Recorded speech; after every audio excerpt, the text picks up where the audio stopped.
The temperature right here in New York is 57 degrees. The wind's very calm, and it is much warmer and more comfortable than last night as the Mets take the field. We are honored and graced by this year's Nobel Peace Prize winner Elie Wiesel, throwing it to Gary Carter. It is indeed an honor to stand alongside of him.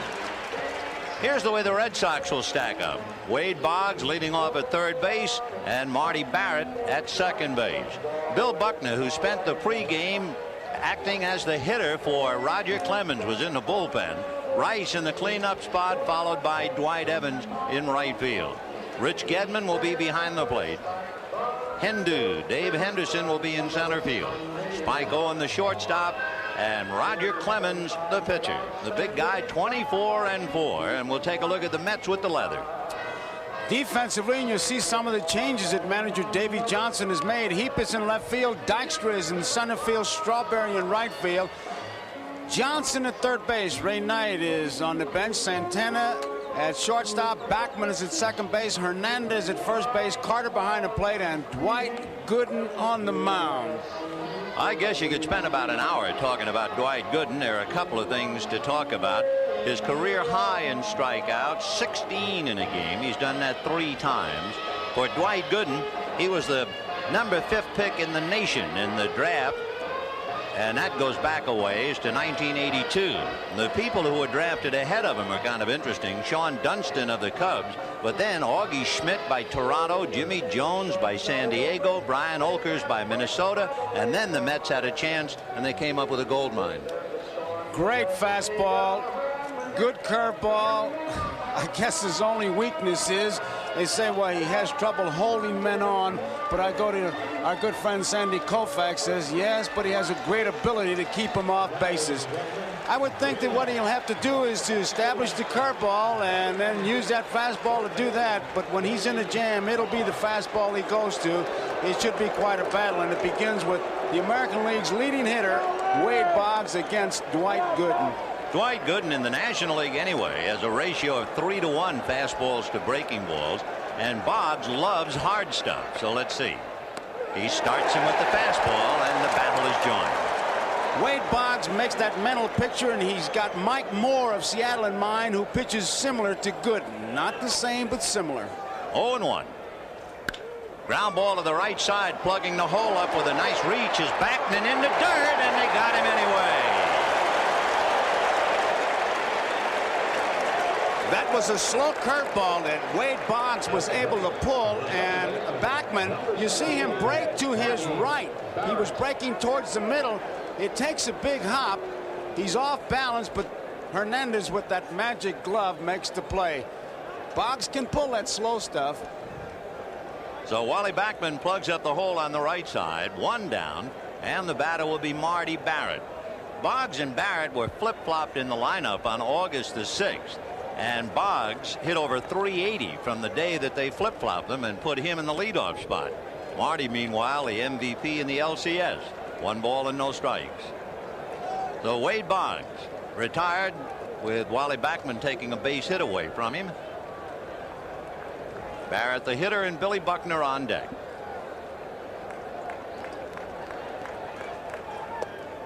Little low, ball 2.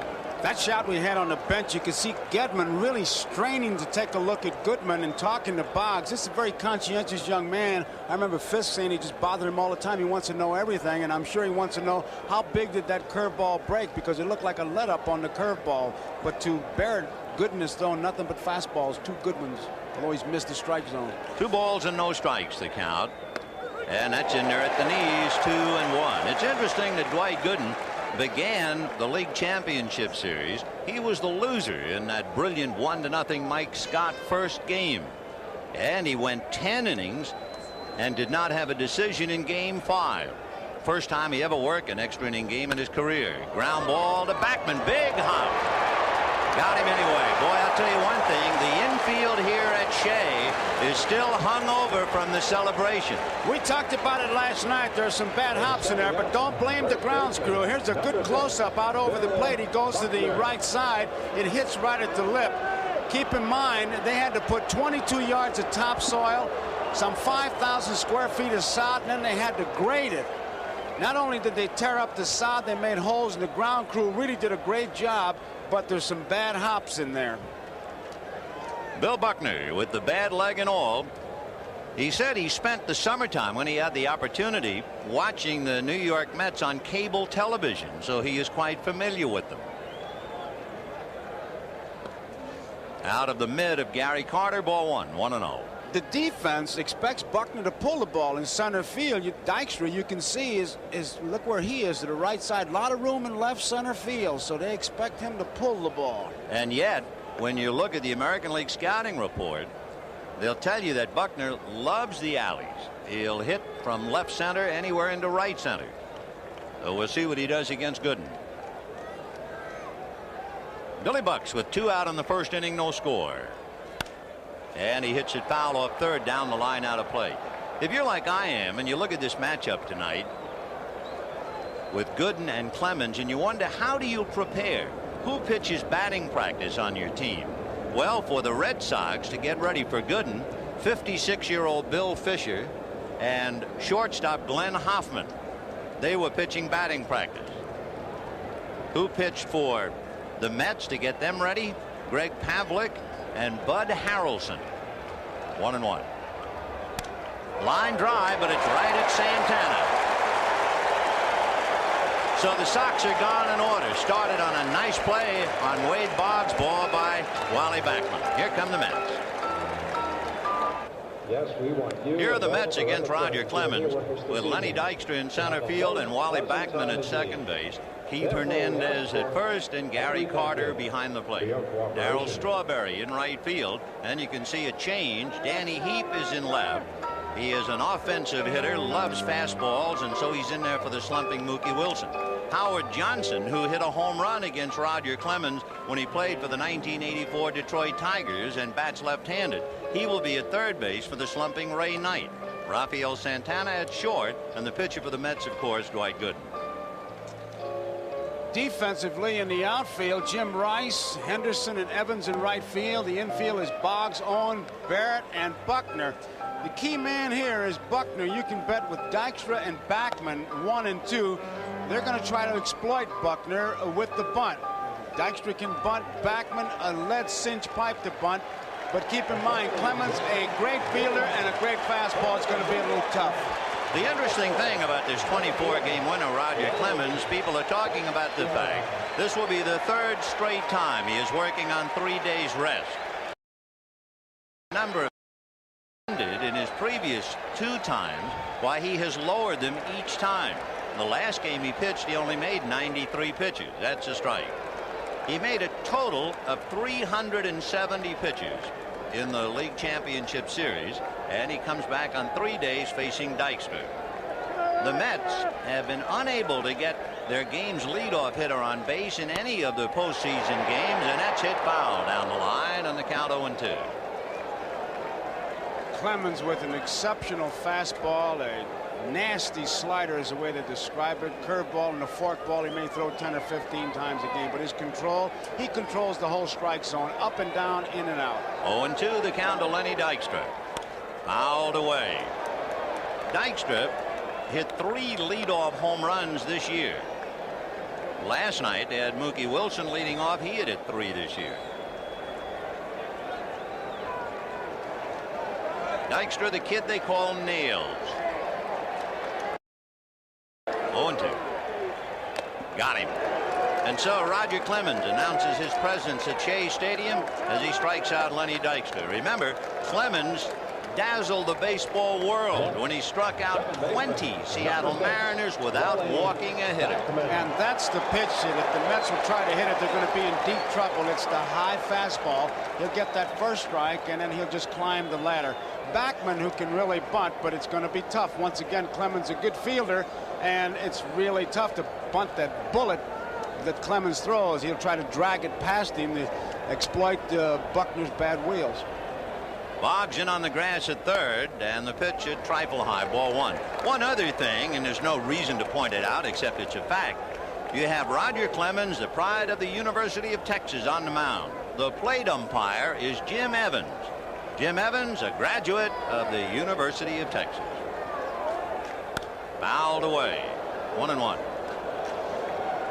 All fastballs. He's rearing back, and if there's one thing about him as we look at Davy Johnson, we talked to Bill Fisher, McNamara, the players. They said Roger Clemens comes right at you. The first pitch that Backman laid off is the one that they're going to have to lay off, but it's a tough pitch because it looks so good.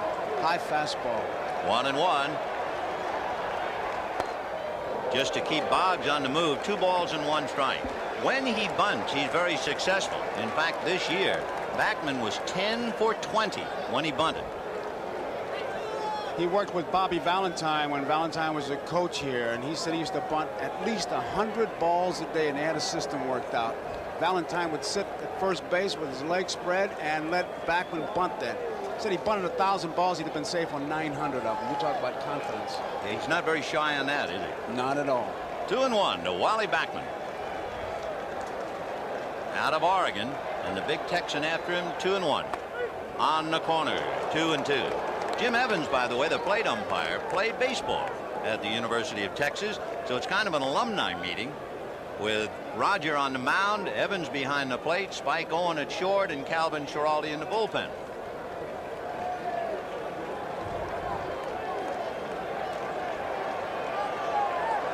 Two balls and 2 strikes to Wally Backman. Fouled away, and boy, he was overpowered on that one. He didn't get around on it. And when you talk about Clemens' fastball, he'll go with a riding fastball, and he can sink it. So far, he has really not let the Mets see anything but that real hard stuff. 2-2. There's a breaking ball. First one he's thrown, and he missed inside. Little slider. 3-2. So Backman trying to get aboard with Keith Hernandez on deck, to be followed by Gary Carter.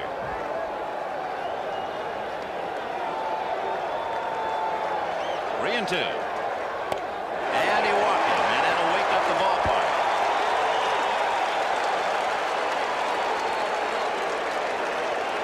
So you have Backman at first, Buckner coming over to hold him on, and Keith Hernandez coming up.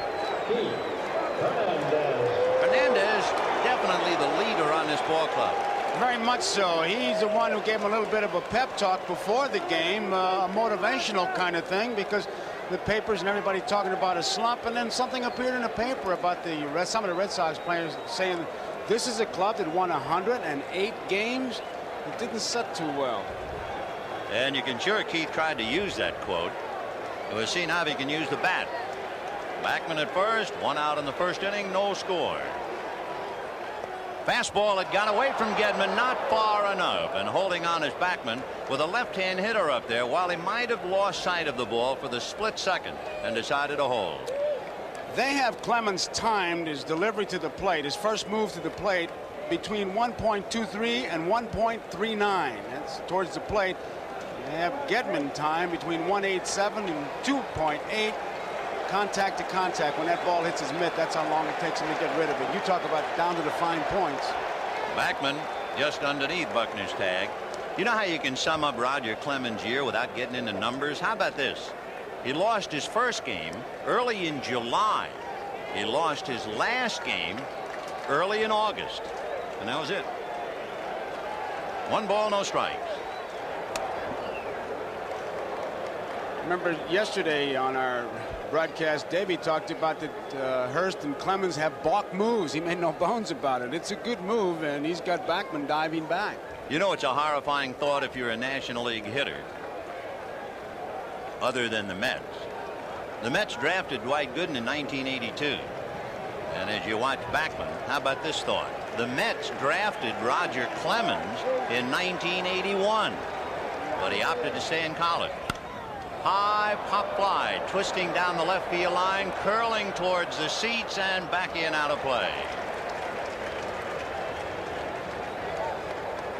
Gives Hernandez another swing. There are auxiliary seats, box seats, which are to the advantage of the hitter. It cuts down foul territory, and they were rather important in the recent LCS with Houston. So that might have been playable early in the year. What Hernandez does with the break. 1 ball and 1 strike. Roger Clemens and Dwight Gooden. What a marquee tonight. Backman held on by Buckner.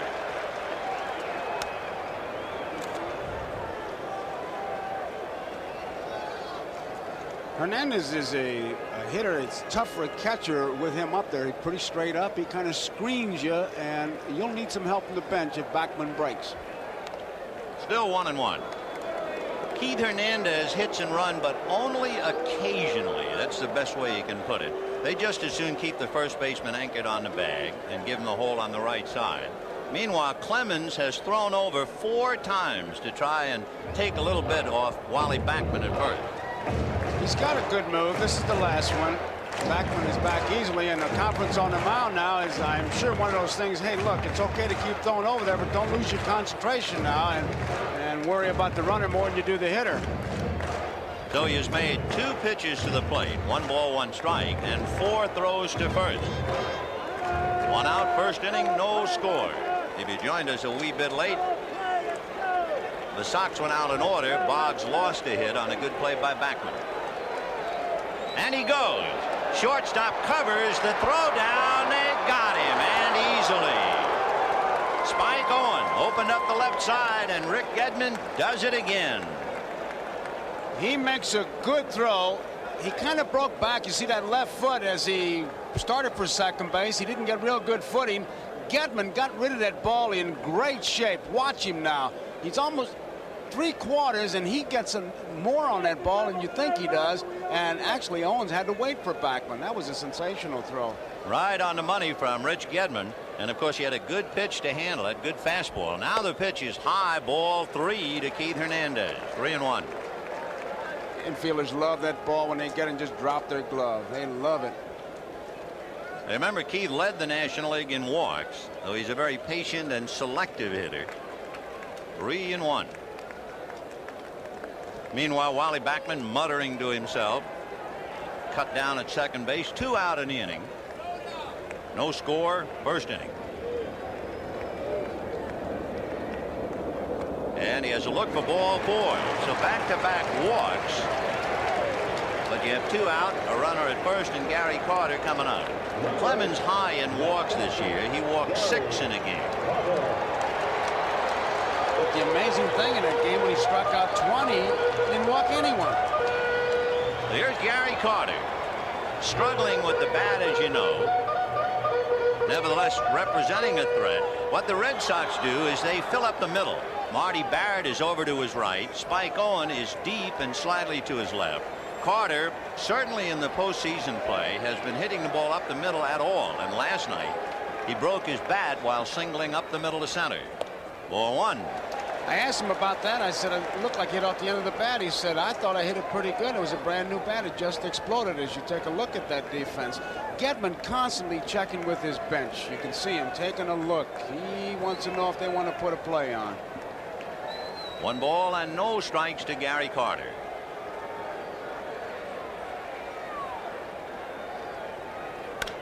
Big one foul outside of third and down the line. Well, nice play. Holding on, Hernandez. Vin, that shot that we just had from center field, I found interesting because when Gedman gave his target, I just looked at it and I said, I wonder if he can reach that outside part of the plate with the stance that Gary Carter's using. Tell you another thing, Gedman was gesturing over to the dugout and raising his leg. Perhaps they're trying to get Roger Clemens to lower his kick and speed up his move to the plate a little bit. Ball 2, 2-1. I'll tell you one thing, and that's what Gedman's going out to talk about. When a pitcher is high, like Rich Gedman, ideally, as a pitcher is delivering, as his knee comes up, the pitcher is taking the ball out of his glove. If he is carrying the ball, in other words, as his hands are together when the knee comes up, if he carries the ball in the glove, then his arm is too late in his follow through. He hurries and he's high. And I think that's what Bill Fisher was telling Gedman to tell him. You've got to get the ball out of your glove when you raise your knee. That, and the other trouble spot is that left shoulder. Fisher said he watches that. If he gets wild high, it's because he's opening too soon. 2-1 the count. Breaking ball, and that's high. Ball 3-1. Take a look at his motion and see if he is, quote, carrying the ball, unquote. Now watch the knee. See, the ball is still in the glove. And that's his problem. And that's one of the big problems that Fisher is always looking for. And that's the exact expression he uses, carrying the ball. 3-1. Breaking ball. And that time he got it over. 3-2. He carried that baby right in there. So Hernandez will be going on the pitch. 2 down, first inning, no score. On deck, Darryl Strawberry. So if you Carter, even though he just came in with that slow curveball for a strike, I would think you're looking fastball. Well, with 2 strikes, he better be looking baseball. Hernandez ready and goes. Fastball, and it's hit in the air to left center. Moving over is Henderson to make the play. So Hernandez is left at first. Clemens fights his way out of the jam, and Gary Carter shakes his head and chews his gum. Well, it makes no difference. I'll come in relief tomorrow's game if they want me to. In this type of situation, the World Series game, rest is not going to make a difference. It's going to be a lot of adrenaline flowing, and whether your arm's tired or not, you're not going to know it. You're just going to have to stay fundamentally sound and throw the ball where you're supposed to throw it and keep it in the strike zone. Strength-wise, it's going to be adrenaline. And I'm sure it's flowing for Roger as he now talks with his manager down in the dugout. And it's also flowing for Dwight Gooden, ready to pitch to Jim Rice, Dwight Evans, and Rich Gedman. The average number of pitches for a Red Sox pitcher, according to Bill Fisher, is 15. Clemens made 22, 11 strikes, 11 balls. They'll be watching that. Rice takes off, ball 1, 1-0. Top of the second inning, no score in the ball game. Jim with big numbers, as usual. Ball 2, 2-0. Dwight Gooden had only 38 games in the minor leagues before he came out. And early in his career, he was at a stage where he had won 9 and lost 8. He's in the dirt. Ball 2, 2-1. He went from 9 and 8 since that time to win 49 and lose 11. He has become an Olympian, this kid who came to the Mets in the year of the Olympics in '84. 200 strikeouts this year. He is the only pitcher in the National League to have 200 or more strikeouts in his first 3 years. And when you realize he's not even 22, he is truly remarkable. That's in there. For instance, when they were 22, Spahn, Alexander, and Cy Young didn't have any wins. Walter Johnson had 32, Christy Mathewson had 29, and Dwight is 158. Kid Nichols, the old Boston team back in 1890, had 57. The point being that Gooden is already off to a tremendous start.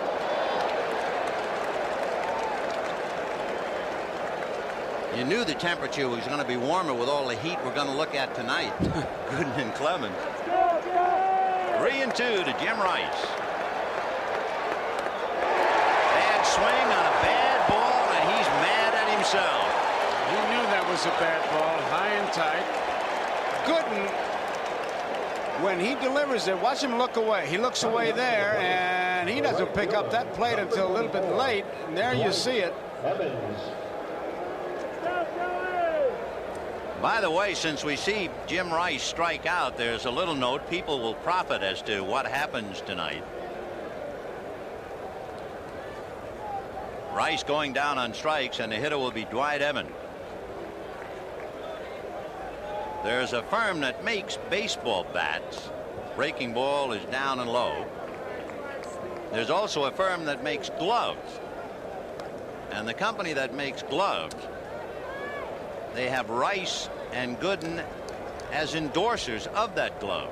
So Spalding will give 16 gloves to youth organization when Rice strikes out, because that's Gooden's numbers. So 16 gloves are on the way to the kids. If Rice gets a base hit, since he wears number 14, 14 gloves will go to the kids. So no matter what happens with Rice and Gooden, if there's a strikeout or a hit, the kids will profit by it. I hope next year Gooden changes it to 166, his number, and Rice 144. 2-0, the count to Dwight Evans.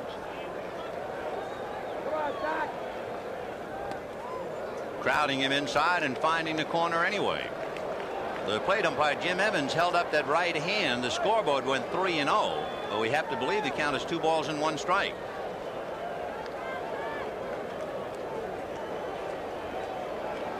Evans is the best 3-0 hitter on the club. So let's see. That's a strike. It should be 3-1. Okay, he held his right hand up after he evidently called it ball 3, and the count 3-1. Dewey was second in the American League in walks behind Boggs. And he's on. Gooden's high, like Clemens, 6 walks in a game. And those are the fellows with the eye for the strike zone in the American League. 10, both these pitchers, when they get in trouble, they have a pitch they go to. And I tell you, you don't need a radar gun to know what it is. You can do it by sound. It is their fastball. Well, Rich Gedman, who catches him, will now try to hit him. And remember, he is that rare left-hand hitter who likes the high ball. Which is a change for him, Ben. Little nubber up along first base and foul. The reason I say that, I was asking today, and they said when he hit all the home runs, he was kind of swinging up at the ball with a little bit of uppercut, which is a Ted Williams kind of how you teach.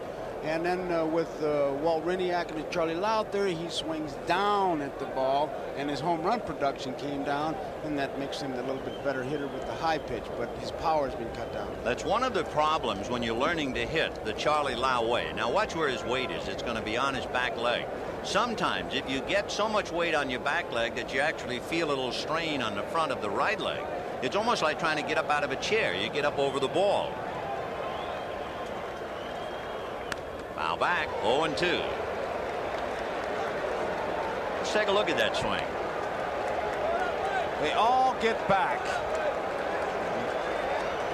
Watch that top hand come off. There it is. And of course, what it really means, like hitting a golf ball or a baseball or even a tennis ball, the transference of weight. And the K's are out. 0-2 the count. Gooden has struck out 1. Clemens has struck out 1.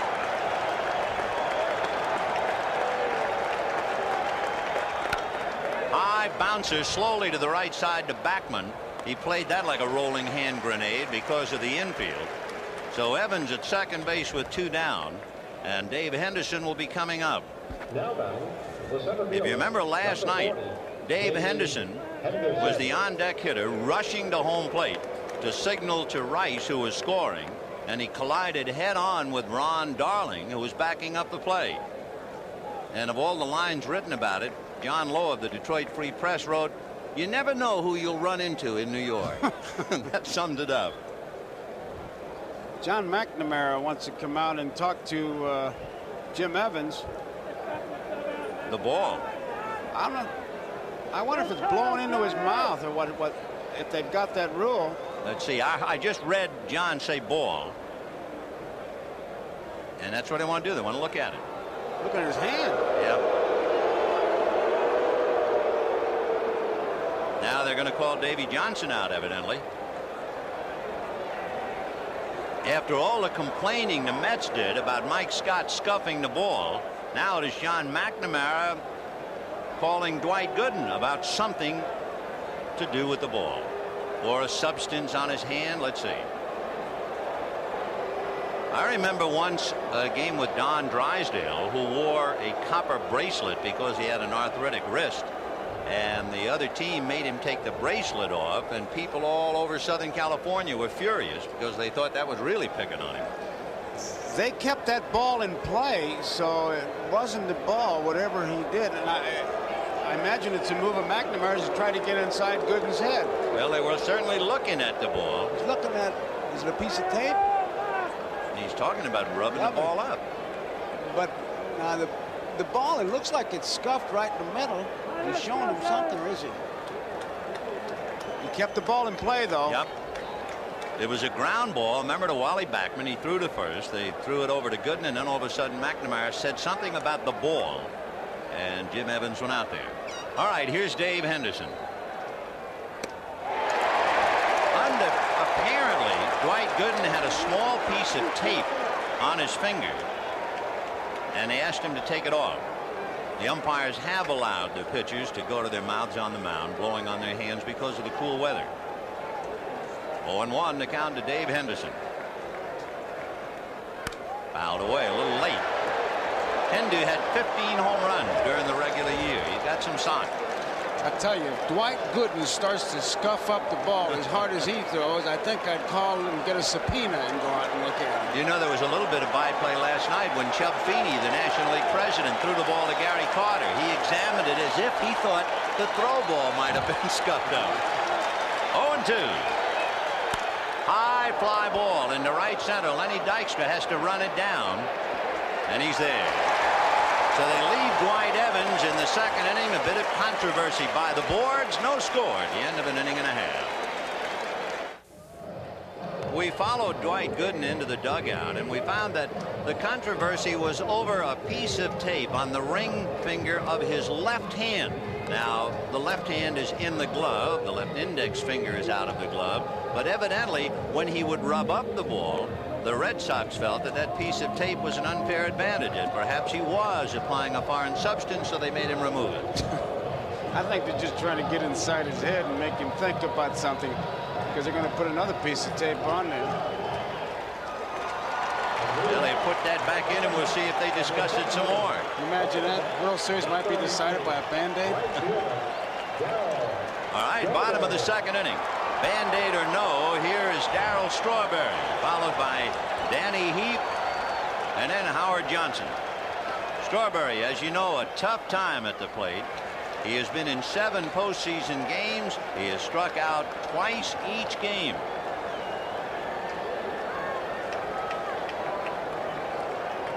One ball and no strikes. Clemens with 1 strikeout and 2 walks. That might have been the fork ball. That was the fork ball, Ben. He throws it 10-15 times a game, and Strawberry, the hitter, good fastball hitter, tries to pull, but he's got enough power to hit it out of the park in any place. 1-1. Fastball in there. So after looking at the fork ball, he comes back with a bullet, and the count 1-2. That's vintage Roger Clemens. Now he can go any way he wants. He can go after him here or set it up for the 2-2 pitch. Fastball outside. High for 2-2. Strawberry, of course, with a lot of bat action. He's not a quiet hitter at all. He's in constant motion, and he'll cock the top of the bat towards the pitcher, and that hurts him a lot when somebody can throw hard like a Clemens. There's the cock and the wiggle.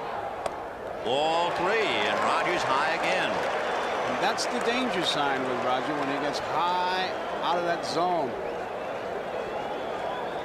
A memorable meeting, I'm sure, for both of them. You remember when Roger Clemens pitched in the All-Star game, he worked on 2 days rest. He worked a perfect 3 innings. 3-2. High foul out of play. On deck, Danny Heap, and then Howard Johnson.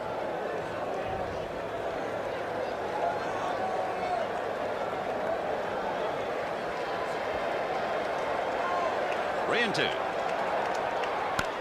Fouled away again, and he's making Clemens work, and the number of pitches keeps mounting up. Yes, it does, but he missed his pitch that time, Roger Clemens did. You saw Gedman go low inside. That's been the target inside that Strawberry has not been sure of in the playoffs and here in the World Series. And Gedman, that was the first time they went inside, and looked like he started to lean that time to go inside.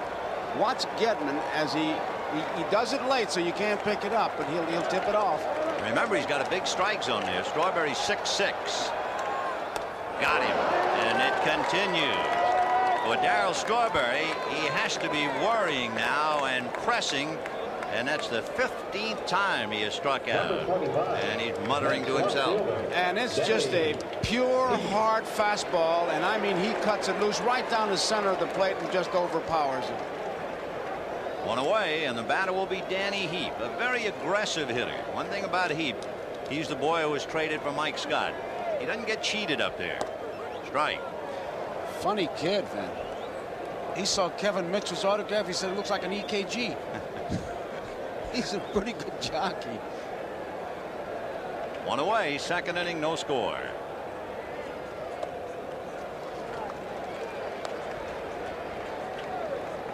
We told you in his 3 postseason games he made 370 pitches. However, he reduced them each time from 143 to the last time where he made only 93. So he's reasonably rested on 3 days. High drive to dead center. Back goes Henderson, away back to the track and hauls it in. A thoroughly big league play because he turned his back on the ball and went after it. And it's a tricky park. Well, he was talking about the outfield out there. He had a little bit of trouble when he turned. He finds it. Look at him. Watch his footing. He wasn't sure of the footing. Glad to get on that warning track. You see him look straight down. Every pitcher has one part of the park they call their out pitch, where they want to have the guy hit it. And it's pretty obvious. The out place here is dead center field. 410 dead center. Danny Heap shakes his head after a long out to center, and the batter is Howard Johnson, a member of the world champion Detroit Tigers in '84. And Davy Johnson remembered that Howard Johnson had homered against Clemens 2 years ago. It's a long time ago, but he's got a left-handed bat in there instead of Ray Knight. 0-1. Change, foul back. Tell you, when Gedman gives that sign to Clemens and he puts that glove there like that first fastball, he didn't have to move it. You get a guy like that, you could catch him with a pair of pliers. They don't hang out the K signs, but Roger has him 0-2.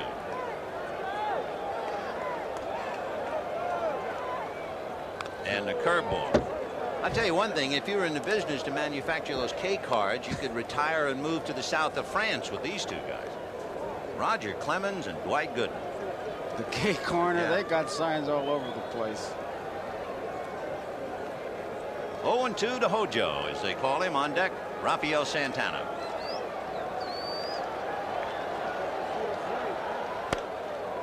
One and 2.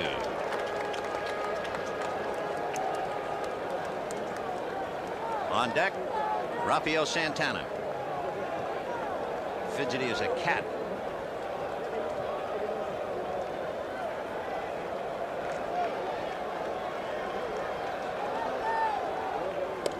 Boy, that fastball really sailed high. 2-2. Did you see where that target was? Because Clemens is a guy who pitches to a target. And those are things when you go back to the benches. We look at Carter and Hernandez and Stottlemyre, and they're talking, obviously, he's talking about the fastball riding high. Gedman will go back to the bench and say, hey, boy, he really missed with that one. Let's watch him. 2 balls, 2 strikes. He wanted him to shake him off. He wants it to happen right here. He doesn't want to go 3-2.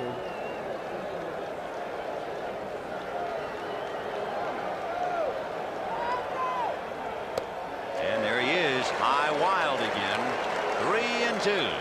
And the pitches mount up. We'll see if they take a toll. Clemens muttering for a moment. Meanwhile, John McNamara wondering just how much can this young star take. And Davy Johnson wondering about his kid Gooden and how he'll do.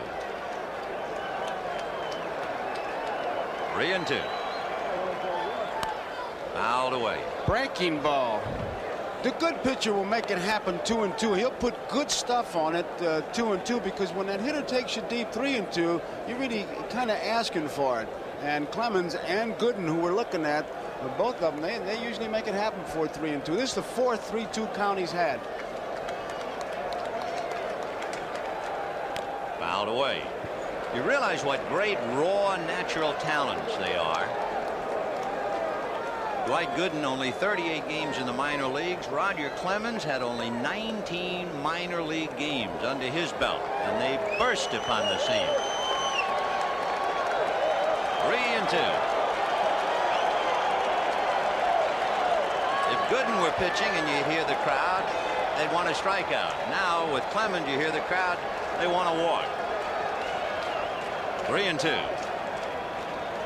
Got him, and that is strikeout number 3 for Roger. And at the end of 2, no score. We'll be right back after these messages from your local station.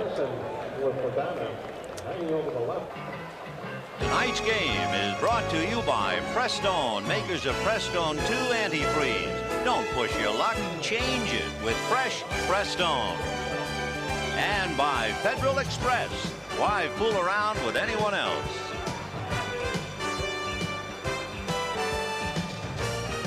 A beautiful evening in New York. A bright harvest moon hovering over Shea Stadium and 2 stars down on the ground. Dwight Gooden and Roger Clemens. And it'll be Spike Owen followed by Roger Clemens and then Wade Boggs.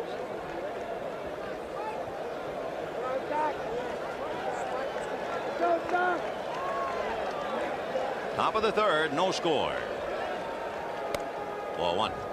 It's interesting when a left-hand hitter comes up who is a pull hitter. Owens is not. Carter, on a pull hitter, you can see his fingers below his body, so Backman can see him and pass him on to Hernandez. But Keith is way wide of first base, and he can see the signs. That's in there for a strike. 1-1. Backman tells Hernandez, and Santana tells the third baseman, whoever it is, there you see Wally, on the slow curveball, the off-speed pitch. That's what Keith wants to know with the left-hand batter up there. And Backman is the, well, what, control center? Right. 1-1 to Spike. He's staying with the fastball, and it's hit foul down the line. One of the words in the American League, they say Owen can't handle a breaking ball. When you have a fastball like Gooden, you challenge him with that. Not to belabor the point, but just by comparison, watch Carter when he gives the sign with Owens, and we got Boggs coming up. I would almost bet that you'd be able to see the fingers down below the body with Boggs.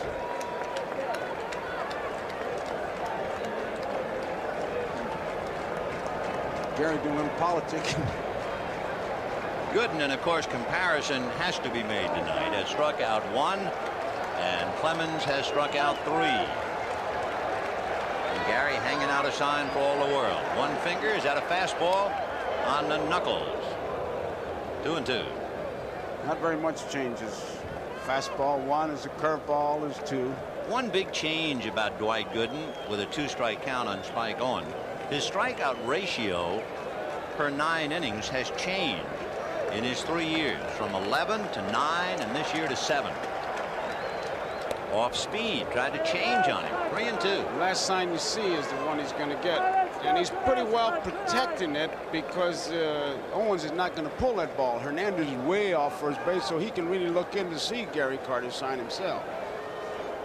You get a pull hitter up there though, and he'll have to get it from Wally. Well, looks like the fastball. 3-2. There it is for ball 4. That is the second walk, and although Dwight Gooden probably doesn't know it, Spike Owen hit only 138 against American League right-hand pitchers this year. And you know that Roger Clemens will be bunting on the strength of what Hurst did last night. Now Gooden is talking, and he wants to know who's covering, and they're going to protect everything. And when they took batting practice, the one thing that the pitchers were bearing down on is bunt the ball. Third base, Johnson is already moving in, and you can bet Hernandez has set up his thing with Gooden. He'll be charging in. The last time, to our knowledge, that Roger Clemens swung a bat was in his junior year at the University of Texas. And you might be interested what his batting average was. He was not a big man on campus with the bat. Got the bunt down, but there's Hernandez. A one-hopper to Santana that gets away. A bad throw by Hernandez, and he didn't have to hurry it that much. And now the Red Sox are in business, first and second, and nobody out. That's the thing that surprises you. Look at Hernandez. He knows he's going to get the bunt, and he's going to take it right away from Gooden. He should set himself, but he threw it on a run for some reason. A one-hopper that could not be handled, and he had plenty of time, so that really comes as a surprise, and he really has to be upset with himself. That's such an easy play for a left-handed first baseman. There was no reason to jump in the air and throw, and now you can see his reaction to a bad play on his part. Yep. He knew he made a bad play. Now he has dug a hole for his pitcher. First and second, nobody out. Boggs, Barrett, and Buckner coming up. The error charge to Hernandez, of course, and the fastball a strike. Remember, Boggs lost a hit on a good play by Wally Backman, plugging up the hole in the first inning. Last night he took the swing he wanted to and hit a line drive to the shortstop, and he pulled a slow curveball. If he gets any off-speed pitch, he's got a big gap.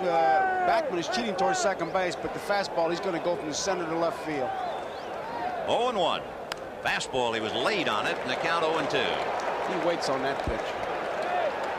No balls and 2 strikes. One thing they say about Boggs, and they're all superlatives, you can see Hernandez, he's talking to the first base umpire, Harry Wendelstedt, just trying to get it out of his craw. Boggs is the best 2-strike hitter on the Sox, but I guess he's the best 1-strike, 1-ball, or you name it hitter. His favorite count is 2-2. Led the majors in hitting 3 of the last 4 years. Fouled away, and that was a protective swing. It was a fastball on the outside part of the plate. You talk about hitting a ball out of the catcher's mitt. That's just about what he did, and that's why he's such a great hitter. That's right. When he gets the count of 3-2, the pitcher's in the hole. That was the emergency swing. You only swing in case of emergency. 0-2 the count. Gooden with 1 strikeout. Got a bad play by Hernandez, so now he's struggling. And that's hit down the left field line. It is in there. Fair ball and going in the corner. In comes Owen. To third goes Clemens on a double by Boggs. And the Red Sox lead the Mets 1-0 in the 3rd inning. And make no mistake about it, the atmosphere here in New York has changed dramatically from what it was before the start of the first game. Watch him go with the pitch. He was going that way all along. He programs himself. There's the base hit. Fair by a couple feet. The day before, he works it out, and then with Walt Hriniak, his guru, he sits with him, and before the game starts, he has a mental picture of 4 swings and the perfect swing, and he compares it to a pitcher who he has faced. Now, we said earlier, it's Mike Moore of Seattle who comes closest in Wade Boggs' mind to Dwight Gooden as far as delivery. Well, with runners at 2nd and 3rd, nobody out. The error by Hernandez, a big play. Here's Marty Barrett. Breaking ball, ball 1. There was almost a defiant air in New York from the fans, particularly, of how good the Mets were. They were Destiny's darlings, and they were going to, in some quarters, even sweep the Red Sox. But the Red Sox feel that they have a chunk of destiny going for them. And when they won 1-0 last night, all of a sudden the city of New York is not quite so sure. 1-0. And that's hit into right field, and that's a base hit. In comes Clemens, holding at 3rd. Will be Boggs, and you have 1st and 3rd, 2-0 Red Sox in the top of the 3rd inning. And once again, it's Marty Barrett who's in the middle of it, and Johnson motioning it. We're going to try to get 2. The big base hit by Boggs gets us started, and Barrett, one of those guys, just comes up and keeps it going. And you knew he was going to get a piece of that ball, and he was going to hit it to the right side and right side deep. If he gets a ground ball, they were going to pick up and run. I tell you, the playoffs and the World Series have really shown what a good ball player that Barrett is. And what a fine club the Red Sox are.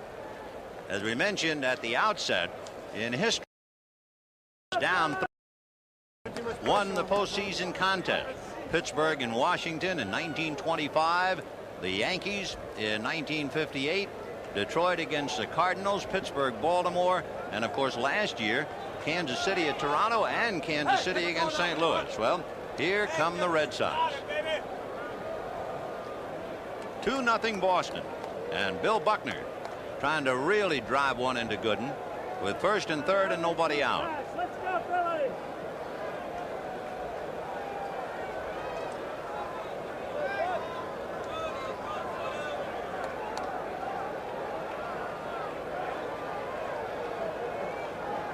Buckner lined to Santana in the 1st inning. Ball 1. Buckner, of course, with the bad legs, was 2nd in the major leagues and led the Red Sox in grounding into double plays, 25. And if you remember, he hit into a double play in the 1st inning last night. He's wearing those high top shoes, and he has vowed to never play another game without wearing them. 1 ball and no strikes. Off speed, and it's hit into right field for the base hit. In comes Boggs. Stopping at 2nd is Barrett, and for a slumping New York Mets team, they're down 3-0. That slow curveball really surprises me because they had the gap between 1st and 2nd, and it's really the one pitch that he can pull. Now, Hernandez kind of guarding that line, but it's in the hole. Boy, I would think they'd go with Smoke. No, I'll tell you one thing about it, Joe. I do know that one of the scouting reports said if you throw changes and off-speed stuff to Buckner, he will hit a ground ball. And they're thinking of the double play, but instead he singled to right. Yeah, but when you got that big gap between first and second, and talking to Hernandez before the game, that's the one thing he wants to protect against is that slow curveball. With the man on, he can't get off that far. That's the one ball you can pull, and you're looking for the ground ball, granted, but I think with Gooden, I don't think I'd thrown that lollipop curveball. Well, it is 3-0 Red Sox in the top of the third. They have had 3 consecutive hits after the error by Hernandez. A double by Boggs, a single by Barrett, a single by Buckner, and now here's Jim Rice. Barrett at second and Buckner at first, and still, remember, nobody out. Watch the first pitch. That's his style. First pitch fastball and a towering drive to right. The runner at second, Barrett, will tag. Strawberry for the catch, and Barrett will move over to third. Buckner, of course, staying at first. So Rice a long out to right, but he does pick up one man 90 feet. The reason you say that, after all that, you think that maybe the young pitcher will be thinking about the slow curveball, the bouncing ball. It could have been a double play, and it wasn't, and the run is in and all that. You say he might just let up a little bit to get ahead of me. And a good hitter like Rice not going to let you do that.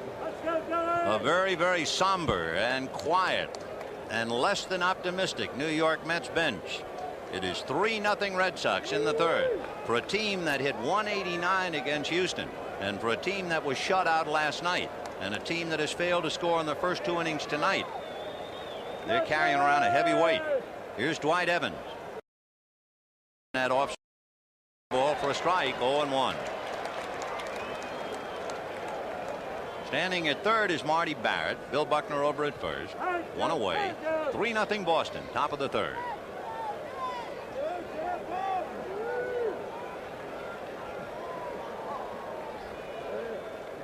And a breaking ball, and he was over anxious and chased a bad one. Now that was the curveball. That was a hard curveball. Now you throw that to Buckner, and I can't second guess that. But that lollipop rainbow American Legion job, you got to wonder. 0-2 the count to Dwight Evans. 3 runs in the bank for Boston, and they have runners at first and third with 1 out. 0-2. Time.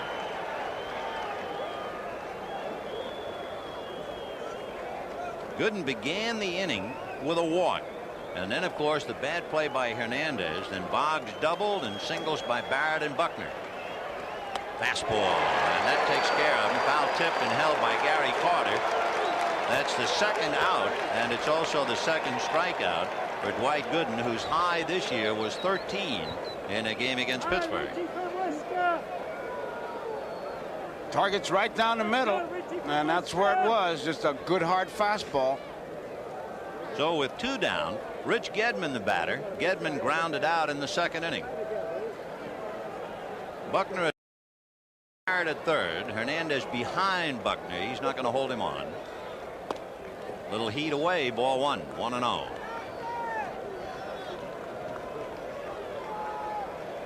Gedman swinging a big bat and carrying a gun. He's done a great job on enemy base runners. 1 ball and no strikes. 2-0. After Gedman, you have the center fielder Dave Henderson.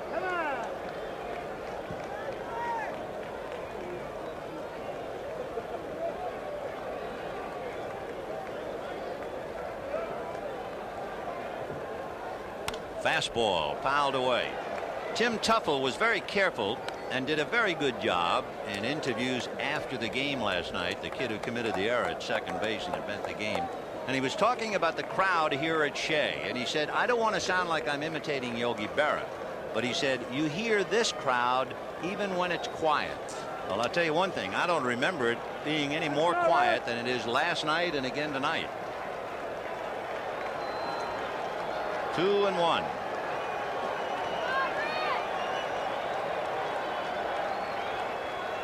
Fouled away. 2-2.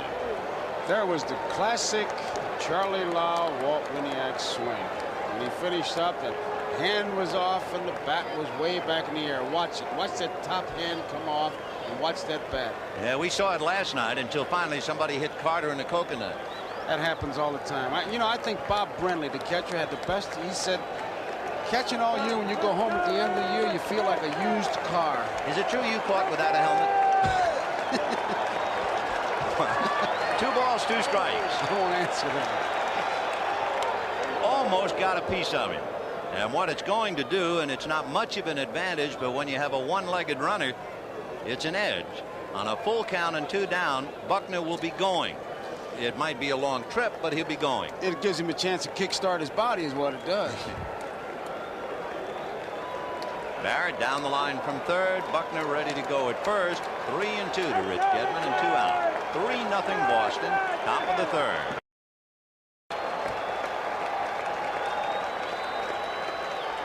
Oh, the big Uncle Charlie, or as they say with Dwight Gooden when they talk about the curve, Lord Charles. But it's 3-0 Red Sox. Captain Patrick Henry of the Goodyear Blimp Enterprise at the controls. By the way, last night was the first night a Goodyear Blimp has ever covered a game at Shea Stadium because of the LaGuardia air traffic. And did you notice that harvest moon up there in the sky? That harvest moon, so far at least, it's been the Red Sox doing the harvesting. And they're leading 3-0 in the bottom of the third. There it is. Vin, when you mentioned air traffic, Keith Hernandez was holding a seminar on how to judge how the wind blows by how the planes land. And he was telling us if they come overhead, the wind's blowing in left field. I couldn't believe it. Usually just throw up some grass, but he says it swirls here, so you go by the airplanes. Well, Rafael Santana will try and get started with Dwight Gooden on deck, and it's a strike. Roger Clemens probably shocked the nation, not to mention what he did to his own system and to the city of Boston when he blew a 3-0 lead in the 9th inning to the California Angels. 1-1. The Mets in the third. 3-0 Boston. Santana will bunt, and he will either drag or push sometimes, and the infield is back. Foul back. However, if you are a bunter, you would much rather bunt on a breaking ball, and here you got a guy with high heat. He doesn't figure to get many chances to lay him down. It's going to be tough. We mentioned, especially with Dykstra and Backman, excellent bunters. Roger, in addition to throwing hard, he's a good fielder. He protects his position. 1-2 the count to Rafael Santana. Fouled away. Santana, yet another youngster coming from the Dominican Republic to play in the big leagues. You can call off a litany of names. One of 8 major league shortstops from the Dominican. Mariano Duncan, Jose Uribe, Tony Fernandez, Rafael Ramirez, Julio Franco, Alfredo Griffin, and Andres Thomas, all from the Dominican Republic.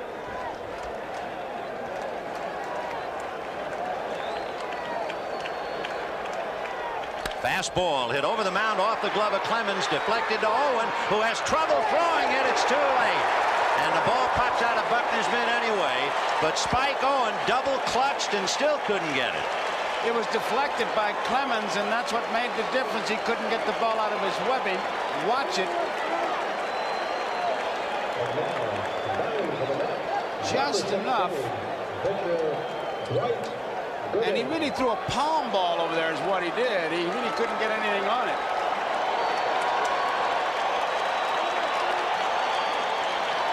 Kind of a funny hop, and he couldn't get a good grip on it, and it just kind of lobbed over there, an infield fly throw. The interesting now with Dwight Gooden, he's not a bad hitting pitcher at all. The National League, they like to keep the ball down on him. He is also a good bunter. He has sacrificed 13 times, and that's what they want him to do in the air. Off the glove of Buckner. He is not going to have a play.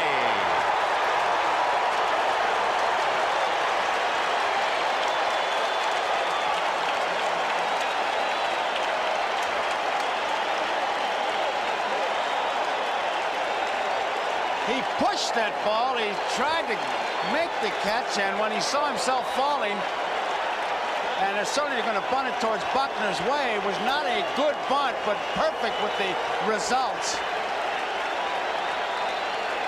And suddenly the Mets and their fans come alive on 2 infield singles, one off the glove of Clemens, and now the bunt to Buckner. And Davy Johnson rubbing his eyes, hoping the Mets will wake up offensively. And Lenny Dykstra followed by Wally Backman. 3-0 Boston. The big meeting on the mound, you're going to try to set up a defense, and Dykstra, a tough man to double up. We got it going. John McNamara placidly looking on. He is not one to show much emotion. In fact, you alluded to the quiet Marine, Gil Hodges, last night. He runs that ball club, and Davy Johnson has put his play on. Boggs is expecting a bunt. He's kind of moving in there. Dykstra can do most anything. Fake the bunt and hit it down there. I don't know if he's bunting. I would not be looking for it. Santana at second, Gooden at first, nobody out. And he's going to bunt, and it's a good one. Over to get it is Boggs. The throw to Buckner got him. However, he runs his mutters along, and there are second and third with one out, and Wally Backman coming up. He was bunting for the base hit, and it was a beauty executed because it took a good play by Boggs. Watch this. Boggs is back. Dykstra thinks right between Clemens and Boggs. Good play by Boggs. They'll rule out a sacrifice to advance the runners. And now with second and third, as Dykstra has moved them up a notch, the batter will be Wally Backman, followed by Keith Hernandez.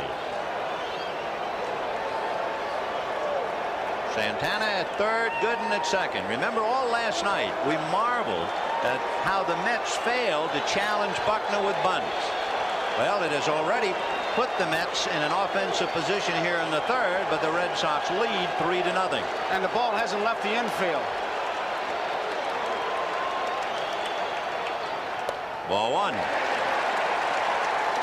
This is a kind of an inning that could get a ball club started.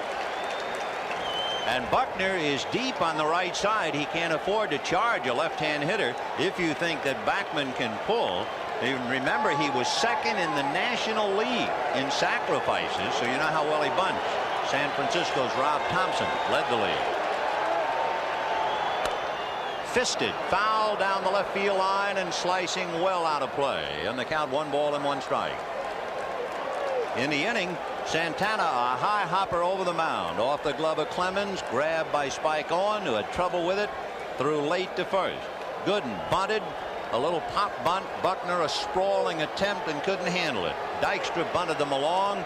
So 3-0 Boston. Second and third, one out, and Clemens trying to drill Backman. 1-1.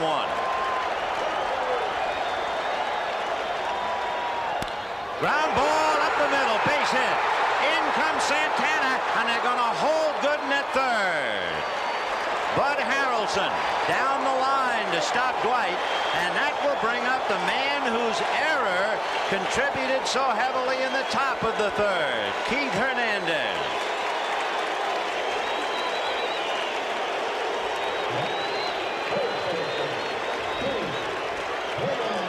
Backman, who uses the middle of the diamond, he figures if I hit late, it's going to be a base hit. If I hit early, it's a base hit. If I hit it perfectly, right back up the middle. Hernandez's error was the Mets' second error, and here it is. They committed only 1 error in the championship series. There's his throw. And that's the play he wants to forget right now as he checks in against Roger Clemens.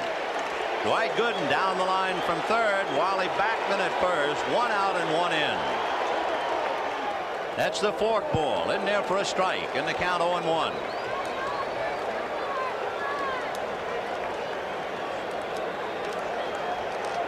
Gooden down the line from third. Backman held on by Buckner. 1 away. Al Nipper is up in the Red Sox bullpen. 1 ball, 1 strike. Nipper was up same time yesterday, back of Bruce Hurst. There's Al.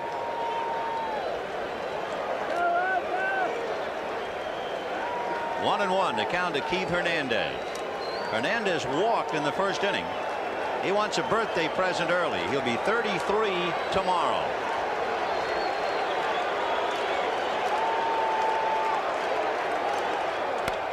Little foul off third. It will not be playable. When you look at this inning, then you can see why when you scout this Mets ball club, you say you got to keep that Dykstra and Backman off the bases because they are the table setters. They are the catalysts. They make it happen. Dykstra trying to beat out the bunnies. Even with the out, he picks up a couple bases. Backman comes up, he gets the base hit. Now the big guys are up there. 1-2 the count to Keith Hernandez. Remember, Clemens has struck out 3. He has walked 2, and the count 1 ball and 2 strikes.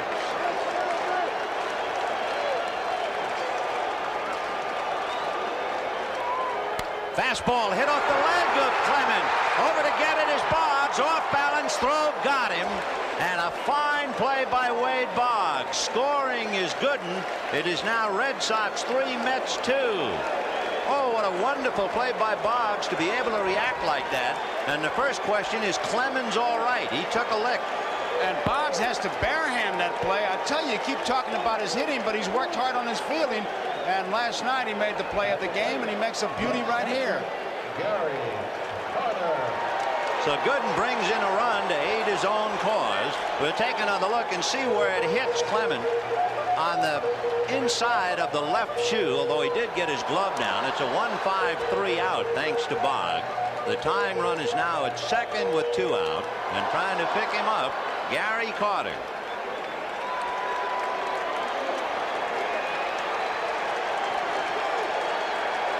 The Mets had gone 11 innings failing to score, and now break that with a deuce here in the 3rd. Big bouncer smothered by Boggs, who makes the play. What a clinic he put on this inning. So the Mets are bogged down, but they do come up with 2. And at the end of 3, the Red Sox 3, the Mets 2. We're digging in for a tough night, but what a start for Wade Boggs. He really made some good plays. There's a play off Carter. It's one thing to dive and not get that ball jarred loose, and then have enough presence of mind to get up and gun it over there, which he did. Many times guys will make a play and they'll want to have a press conference after they have a great play and say, hey, look what I did. So Wade Boggs, who is known for his bat, puts his glove in the display window tonight, made a fine play on the comebacker by Hernandez that hit Clemens off the leg, and then tops that as he takes a hit and an RBI and the tying runaway on the ball hit by Carter.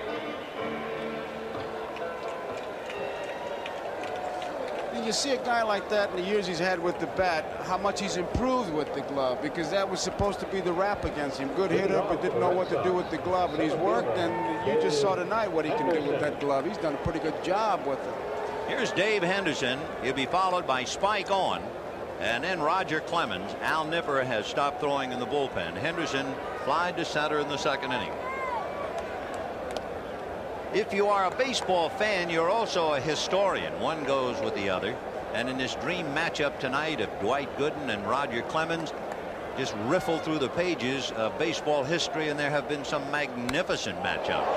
A towering smash into left center. Dykstra to the track, at the wall. Gone. Hendu hits it out. And the Red Sox lead the Mets 4-2. And look at that fan holding onto his head. And there's nothing that'll deflate a ball club and pick up your own club more than what just happened here. The Mets came back and momentum is going with them, and now the first batter comes up. He says, hey, forget that momentum. I'm going to take it back, and he hits the home run, and you can see it on that Red Sox bench. He really answered the runs by the Mets with this tremendous home run. I mean, it was up there a long time. It could come down with some little ice caps on it.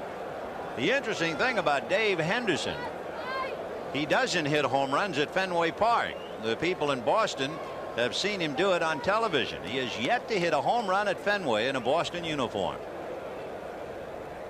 The pitch now to Spike Owen. You remember his one hit against the Angels in Anaheim, a big home run, and it's happy time in the Red Sox dugout. That's the kind of home runs Ralph Kiner used to hit. High, towering jobs. It just went on and on. You could show movies on them as they went out towards the fence. 0-1 to count. Good breaking ball, strike 2. With Gooden and Clemens, and you think about some of the great matchups, starting with Red Ruffing versus Carl Hubbell and Bob Feller against Johnny Sain. Warren Spahn and Whitey Ford, and Sandy Koufax and Whitey Ford, and Bob Gibson and Denny McClain, and Tom Seaver and Catfish Hunter, just to mention a few. Ground ball up the middle. So here come the Sox. They come right back after the Mets. A home run followed by a single, and Roger Clemens coming up in what would appear to be another bunt situation. That's exactly what Hernandez is going to tell Dwight Gooden as we look at Mel Stottlemyre and Davey Johnson. Hernandez, who sets up a couple plays, if he's going to go in and go back for a possible pickoff, he'll tell him which pitch, like maybe on the second pitch or whatever. But I guarantee you they'll be charging hard this time. It was interesting, too. We take a shot at Mel Stottlemyre after we're talking about great matchups. Stottlemyre, the pitching coach for the Mets, went up against Bob Gibson 3 times in the '64 World Series. You draw the aces if you're a good pitcher. And he wound up 1-1 with the great Gibby. So Clemens looking to bunt. Howard Johnson on the grass at third. Hernandez ready to come to the plate. And that's a little high. It's going to be tough to bunt it down at first base line. There goes Hernandez again. He's the defensive general, and what he does, he tells him, hey, I'm going to go in, so don't throw to first base, or I'm going to go in a couple steps and I'm going to go back. He leaves nothing to chance. 1 ball and no strikes to Roger Clemens. Nobody out in the 4th. 4-2 Boston. Ball 2. Clemens looking right into the dugout rather than normally at the third base coach, and now he looks at Latch, but he's still looking really into the dugout. And Rene going through the signs. Got to believe that means absolutely nothing except keep bunting. And Clemens wasn't sure, and he backed out, and Rene had to go through him again. It's amazing, though, during the course of a year, how a manager will be seduced into taking the bunt away because of the count. Oh, no. Yeah, there you see, I told you. I've seen it. Believe that. Let me tell you, I've seen it a million times. You say to your pitcher, go up there and bunt because I want to stay out of the double play, okay? And all of a sudden the count is 2 balls and no strikes, and you say, I can't resist it. Take a shot. When was the last time he batted? A junior in college. And so 2 balls and no strikes against Gooden. I mean, you think he's got the upper hand? Hey, baby, you're looking at it. I'm watching it. Who wrote that book? 2-1 the count. He'd be bunting from the time he got on the team bus. Now let's see if he's back to bunting again. Yep. And the bunt, a chopper, and this time Hernandez only play is to Backman covering. So Clemens, as if he's been doing it all year, lays down the bunt after taking a shot. And with a runner at second and 1 out, Wade Boggs will be coming up. Rick Aguilera begins to loosen up in the Mets bullpen. I would expect him to be a good bunter as we look at Aguilera playing for Cliff Gustafson down in Texas, because basically good fundamental coach, but hitting, that's natural. You either can or you can't, and I'm representing those that can't. He must be a great hitter. They let him swing 2-0 in the World Series. What a matchup. Boggs robbed of a hit by Backman, doubled, and then made 2 great plays defensively in the 3rd inning and fouls it away. Interesting, a bat manufacturer gave each Red Sox a memorial bat for the year 1986. Now, the pitchers never used a bat in the American League, so they opted, all of them, for a Wade Boggs model. Smart. See what Bob Stanley said? He said he hopes he gets a chance to break his bat so he can put it in a trophy case. And he's going to be like Lefty Gomez. The only way he can break it if he backs over him coming out of the garage. 0-1 to count to Wade Boggs. Trying to pick up Spike Owen at second base. It's 4-2 Boston. We're in the top of the 4th inning.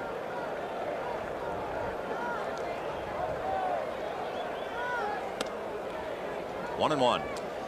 Vin, it's interesting that Dykstra is now pretty much straight away. I mean, he was a little bit over in right center. There you see him. Now, Boggs uses the center of that diamond. That fastball, he'll go from the middle of the diamond over. The breaking ball he'll pull. 1-1 to count to Wade. And there's the breaking ball, but he missed outside with it. Ball 2, 2-1. Aguilera throwing in the Mets bullpen for 2 reasons. If the Sox get out of hand, they'll have to go for the hook. But also, Gooden is due to bat 5th when the Mets come up in the bottom of the 4th inning. So Johnson looking ahead, might be thinking hitter. 2-1.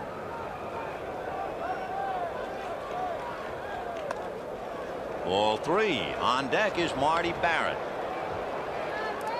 The shortest outing for Dwight Gooden this year. 4 innings. The Giants chased him out, and the Reds did it in 4. Well, we're in the 4th tonight. 3-1. And on the hands, and they got to play at third. Santana goes to Johnson. A bad base running play by Spike Owen. I don't know where he was going. He just took off when the ball was hit. He'd like to take it back, and there's nothing Latchman could do because it was an easy play for Santana. That's the kind of a play that the coach tells you it's in front of you. Make sure he gets through there. Now he knows he's in no man's land, and he's out from here to next Wednesday. So Spike Owen is hung out to dry without any dispute, and with Boggs at first and 2 down, Marty Barrett will be the hitter. Looks like they're trying to make a wish. Barrett grounded out and singled to right in the 3rd inning. Strike. Red Sox 4, Mets 2, top of the 4th. He wanted to hit that pitch with first base, a little gap between first and second. That's where he likes to punch that ball, and he steps right into it going to the opposite field. Remember, he got that ball down and away last night, and it was a perfect pitch for him because he likes the ball away. In there. 1-1 to count. 2 down, a run over in the 4th on the home run by Henderson. Wade Boggs aboard on the fielder's choice. There's the area between first and second. You just saw the way they line up. Dykstra's a bit over in right center field. They give him all of the left field line and corner. And he goes the other way, inside first and down the line. Strawberry over to get it. Barrett will hold it first, and Boggs goes to third. So he likes that ball out there, and the Mets, who were burned last night, are burned again tonight. And Marty Barrett is 2 for 3. That is not an accident. That's just good hitting. He goes that way. A contact hitter. He was trying to hit the right field. Down the line it goes. And normally that should be a 2-base hit, but because he goes that way, they were playing over that way, and he could only get a single, but he keeps it going and gets Buckner up there. So Gooden, who has not worked since the 14th of October, he is certainly well rested, and that was the first time in his career he pitched more than 9 innings. He had a no decision in 10, and Mel Stottlemyre on the phone to make sure that Rick Aguilera is ready. Bill Buckner is ready at the plate with runners at first and third, 2 out, a run in, and 4-2 Boston.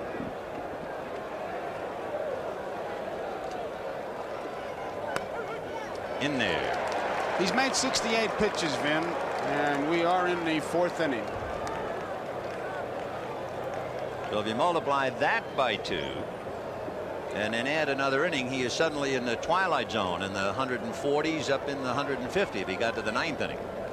But again, remember, he is well rested. Sisk has now joined Aguilera. 0-1. Fly ball to left field. Back on the ball is Danny Heap, and puts it away. 1 run, a home run by Henderson, and the bad play by Owen deprived the Red Sox of another. And at the end of 3.5, Red Sox 4, New York 2. Talk about history repeating itself. 7th inning last night. Jim Rice at second base, 1 out, and Rich Gedman hits a ground ball to Tim Tuffle through his legs for the error. Rice scores, and the Mets lose 1-0. Let's turn the clock back. 1973. Kenny Holtzman had doubled for Oakland. The batter is Bert Campaneris. A ground ball to the right side to the Mets second baseman named Felix Millan. Right through his legs. Holtzman scored. Campaneris scored later. It all came with 2 out. They were 2 unearned runs, and Oakland won 2-1. Now it's Darryl Strawberry, Danny Heap, and Howard Johnson. Strawberry struck out in the 2nd inning. The quiet guns of October as far as the Mets are concerned. We talked about Gooden's pitches. Vin in 4 innings made 69 so far. Clemens has made 59 pitches with that last one. 0-1 to Darryl. There's the fork ball. High drive into deep right field. Evans on the track and will make the catch. And it's the difference between the fork ball and the fastball. If he had hit a fastball like that, he hits it out. He was just a little in front on the forker. He got under it, and Evans was able to drift back. You can't hit it much better than that. Classic swing. He kind of thinks it's gone. Evans, I thought right there he was decoying us. He had plenty of room. Yeah, Dewey had it all the way, and here's Danny Heap, and he takes ball 1. So 1 away in the 4th. Heap flied to center deep, if you remember, and all Strawberry can do is think about no near and yet so far. 1-0. Remember the old expression when a pitcher was in trouble, they ought to always holler, stick a fork in him, he's done. Well, the fork has really come back now to haunt the hitters. 2-0, the count to Danny Heap. 3-0.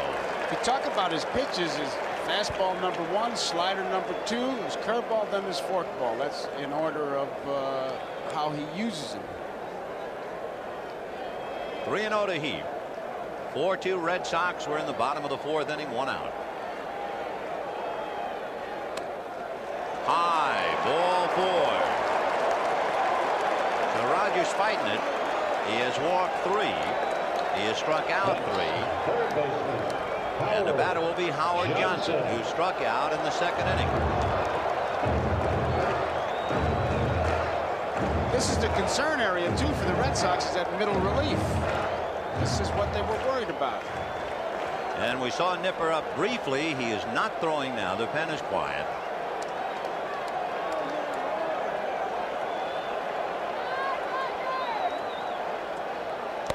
Ball 1.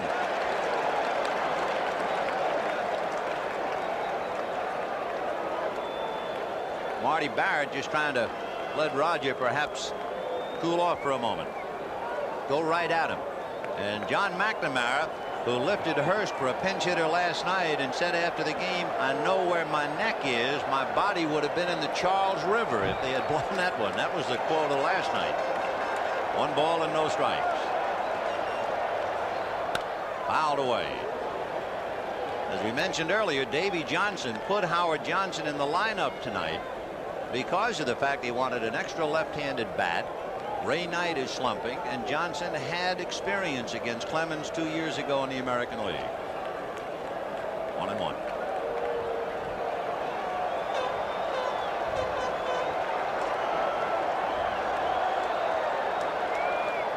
Fastball.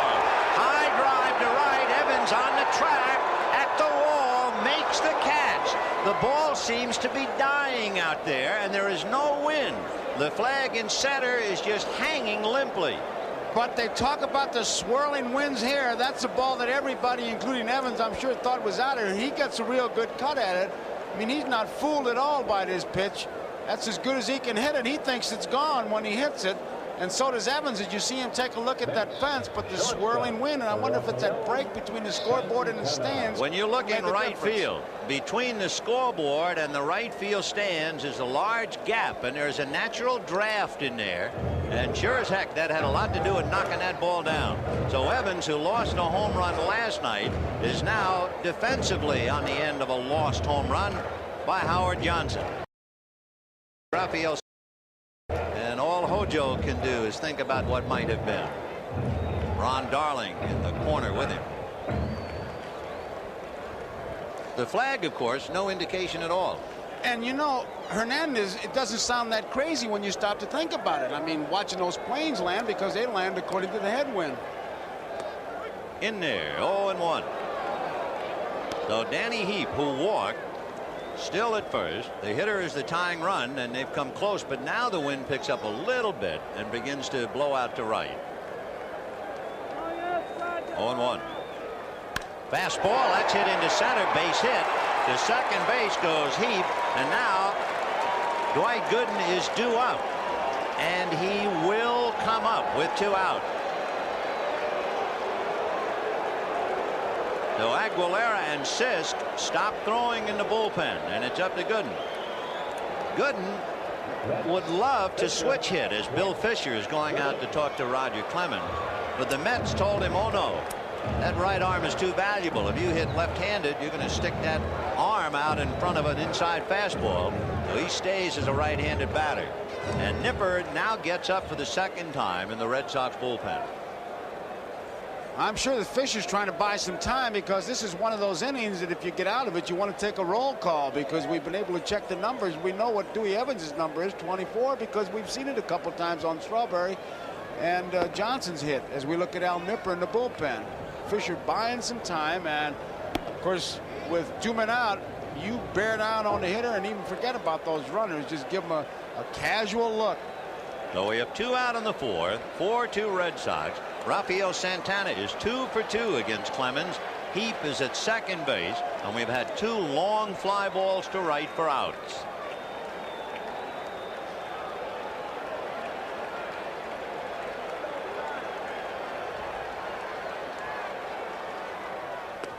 In there. Of course, 1-1. Depending, Vin, on what happens to Gooden, this will be one of the featured questions in the after the game interview, letting Gooden bat. You're sitting at home, you want to manage, what would you do?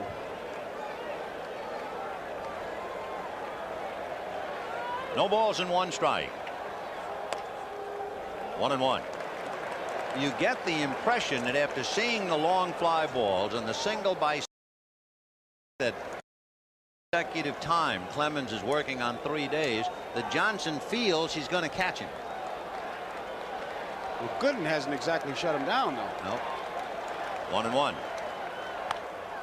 Late on a fastball, hits it inside first to Buckner, who feeds Clemens coming over. A nice play for Billy Bucks as Gooden hits it inside out, and the Mets come up short, leaving 2, and we'll be right back.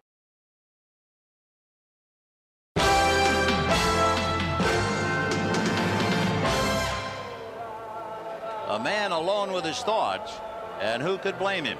A broken hand keeping him out of the '75 World Series, and an incredible 1978 when he remained the only player ever to lead the majors in home runs, triples, and RBIs, the MVP, and it wasn't good enough to carry his club into the series, but here he is now. He sure makes hitting simple when you talk to him. He says, I see the ball and I react, and when you can react, you don't need philosophies. He struck out and flied to right. As usual, first ball hitter. Jim was talking about the fact that when he's in a slump, he goes up there and tries to get jammed, which is a strange way to put it. Breaking ball. There's a reason behind that. He says, I want to get jammed because if I'm trying to get jammed, then I wait longer and I don't open up my shoulder. If I'm swinging too soon, then I'm in trouble. But if I wait to get jammed, then I'm waiting longer. See if he bounces the curve. Nope, went with a fastball. 1-2. Rice has a tendency to chase the bad curve with 2 strikes, and we'll see if Gooden tries to still bounce one up to him. Not when you got that fastball, and there's a base hit for Rice, a fastball hitter into left field. So that means the Sox got the leadoff man aboard in the 3rd. They got a home run in the 4th, and they get a base hit to open up the 5th. That ball's the outside part of the plate. You saw him pull it. Both Hojo and Santana tried to get it. Neither one could get it, but Rice is so strong. Keep in mind that 4 times in his career he has started to swing, stopped the bat, and the torque was so great that it snapped off in his hands. Well, here's Dwight Evans, who walked and struck out 0 for 1. Rice held on by Hernandez. 5th inning. Red Sox 4, Mets 2.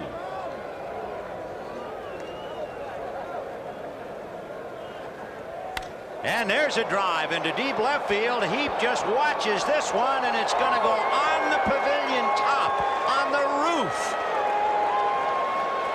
And Dwight Gooden is not good enough tonight. It is 6-2 Boston in the 5th inning. And oh, did Dewey whack that one.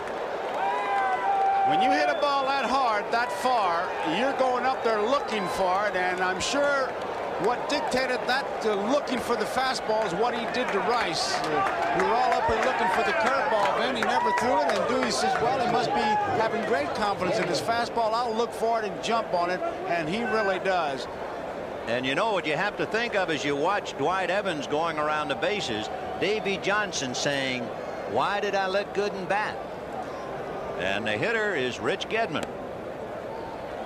He made up his mind he was going to swing, because that was certainly out of the strike zone, and it was a fastball. If that would have been in the strike zone, you'd have seen another line drive. 6 runs, 8 hits for the Sox. Home runs by Henderson and Evans, a double by Boggs. Those 8 hits, only Gedman is without one. And of course Clemens, who was allowed to swing 2-0. I think that might be one of the more memorable moments of the series. You must have had a baseball coach at Fordham to let you guys do that. So there's Dwight Evans and Jim Rice. They have their club out by 4. And of course the show moves to Fenway Park. Game 3, Bobby Ojeda and Dennis Oil Can Boyd. Tuesday night, 1-2. Ojeda, the former Red Sox, 18-5. Boyd, 16-10. The natural Red Sox New York connection is even carried with a note of irony this year. In 1975, the Red Sox, who came so close with the Reds, were managed by Darrell Johnson. Darrell Johnson today is an advanced scout for the New York Mets. There's the curve, and that takes care of Gedman, but it's a little too late for that. Take a look at that breaking ball. You've heard so much about his fastball, but watch this bender.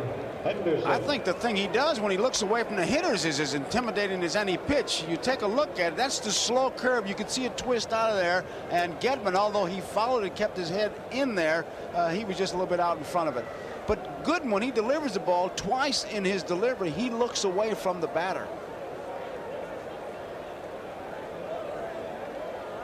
Here's Dave Henderson, who really stung him in the 4th inning with a towering drive into left center field. Dave flied to center in the 2nd inning and then found the range in the 4th. 6-2 Boston, 5th inning. There's that slow breaking ball, but it stayed up. 2 balls, no strikes. On deck, Spike Owen. Mel Stottlemyre and manager Davy Johnson reflecting the mood of the ball club. Boy, that's on his mind too, that Gooden at bat. Another breaking ball strike, and the count 2-1. Davy Johnson had to rub his chin and think. There were runners at 1st and 2nd, 2 out in the 4th, 2 long fly balls to right. He had Aguilera and Sisk in the pen. He opted for Gooden to bat. Gooden made out on a good play by Buckner, stayed in to surrender 2 more runs here in the 5th, and that's been the biggest single decision of the game. 2-2. Watch when he delivers the ball, man. He'll look away. Hitters hate that right there. Not bad. And there's a shot foul. It was off speed, and Henderson way out in front of it. That's like Valenzuela looking up to the bill of his cap. Same thing. The difference is he doesn't throw as hard as Gooden, and with Gooden you want to make sure he knows that you're there. Oh, you want to holler. You want to wear one of those orange jackets that you see the highway guys that work out there. You know, I'm over here, Dwight. Dwight stung by home runs, most he has ever given up in a game 2, and he's done that tonight. And he takes care of Henderson.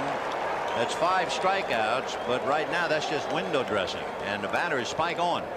He gave up 17 home runs all year, and Davy Johnson knows that's not the man he's been looking at. But as we said, Gooden has changed his pitching style considerably in the last 3 years, particularly in strikeouts.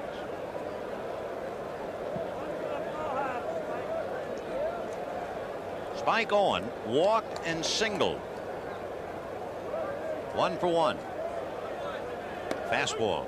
And remember, if Spike had not violated a baseball running rule, trying to go to 3rd on a ball hit ahead of him, it might have been an even bigger 4th inning when the Red Sox could settle for just 1. They're leading 6-2. They could be out of sight otherwise. In there. They're not hanging K's. They're not making any noise. The crowd is as quiet as John McNamara. 0-2. When the game started, remember the hundreds of people waving the cards. Cards have been put back in the deck.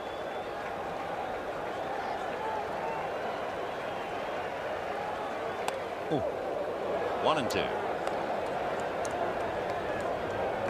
When the Mets bat in the 5th inning, they have Lenny Dykstra, Wally Backman, and Keith Hernandez.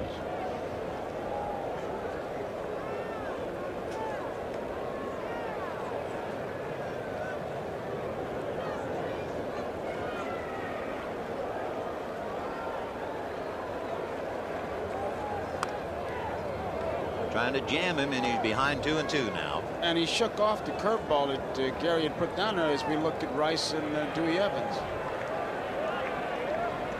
Rice and Evans, they were on that 75 club, although Rice didn't play because of the broken hand.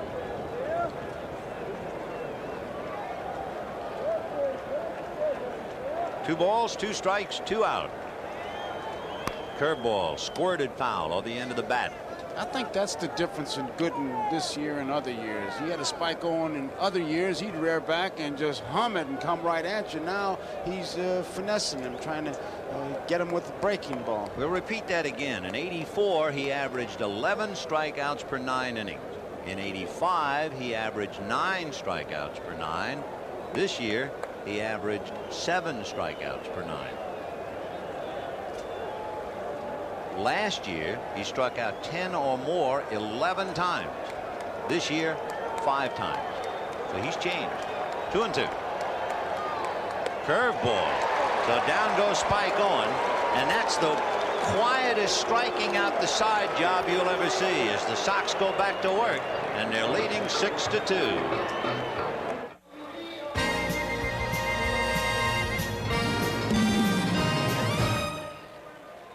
Tonight's game is brought to you by Mercedes-Benz, engineered like no other car in the world. And by AT&T, the right choice. Lenny Dykstra, Wally Backman, and Keith Hernandez. Roger Clemens is backed up by Steve Crawford in the bullpen. Dykstra has struck out and sacrificed 0 for 1. The Red Sox 6, the Mets 2, bottom of the 5th inning. Fastball hit in the air to right center. Evans trying to run it down and slides and came up with it. He was afraid of a collision, but what a play he made. And they're going to have a little visit out there in right center field.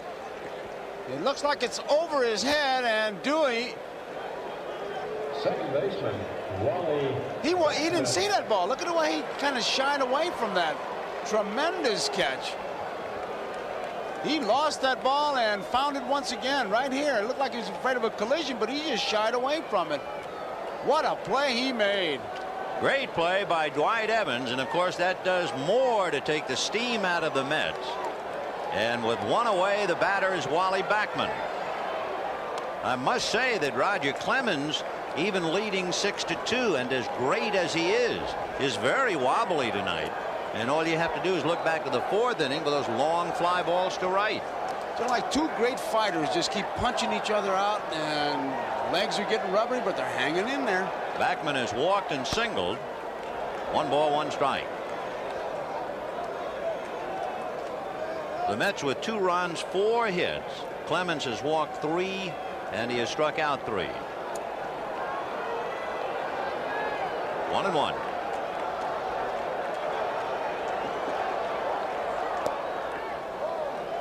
Two balls, 1 strike. Backman just trying somehow to get something started. That's why it was a bit surprising to see Dykstra hit the first pitch. They're trailing by 4, get something on, get those gunners, and you really have to play for that 3-run homer, which is not the Mets' game. 2 balls and 1 strike to Wally Backman. Now back 2-2. The Red Sox scored 3 in the 3rd. The Mets came back with 2. The Red Sox scored 1 in the 4th, might have had more, added 2 more in the 5th. They've had home runs by Dave Henderson and Dwight Evans with a man aboard. They've had a double by Boggs, and the glove of Boggs figured prominently in the 3rd inning. Foul back. So 2 excellent defensive plays by Boggs in the 3rd prevented the Mets from at least getting tied. Had they been tied, that might have changed Davy Johnson's thinking completely relative to Gooden taking that at bat with 2 out. I'd say this play right here by Evans, a tremendous play.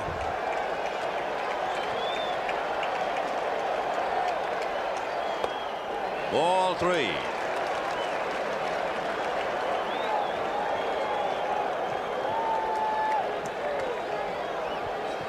Three and 2 to Wally Backman. Keith Hernandez on deck. 6-2 Boston in the 5th.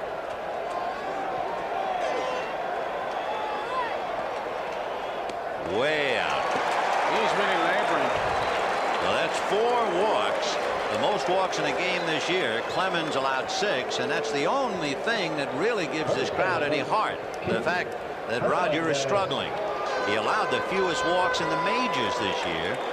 Just under 3 did the Red Sox pitchers, but Clemens now has walked 4, and here's Hernandez. How many times have you heard of Vin where they say, hey, it's easy to pitch when you have your good stuff, and it's the great pitcher who hangs in there when he doesn't have his good stuff, and that's what you're watching in Roger Clemens and Dwight Gooden. Although Clemens has the lead, the good one, 4 runs, but he's wobbly. Remember Hernandez last at bat. He slammed one off the left foot of Clemens. It caromed over toward Boggs, who made a fine play. That advanced Backman to second, and then Carter's ground ball that might have tied up the game was flagged by Boggs, and he threw Gary out. Hernandez committing a very important error in the 3rd inning. Hit right by the Red Sox dugout and off the auxiliary box seats, and Buddy Harrelson flips it in. And boy, it was time to duck for cover. Yeah, go that way, pal. Keep it away from me. 0-1. For Hernandez, ironic he would make an error on a big play in the World Series. At one stage this year, he had an errorless streak of 101 consecutive games without an error, and he made only 5 all year. But a big one tonight. Ground ball to the hole. Big hop off the glove of Marty Barrett, deflected to right, and on his way to 3rd goes Wally Backman. A bad throw to the plate, finally grabbed by Rich Gedman. So Backman holding at first, and with 1st and 3rd, Gary Carter coming up.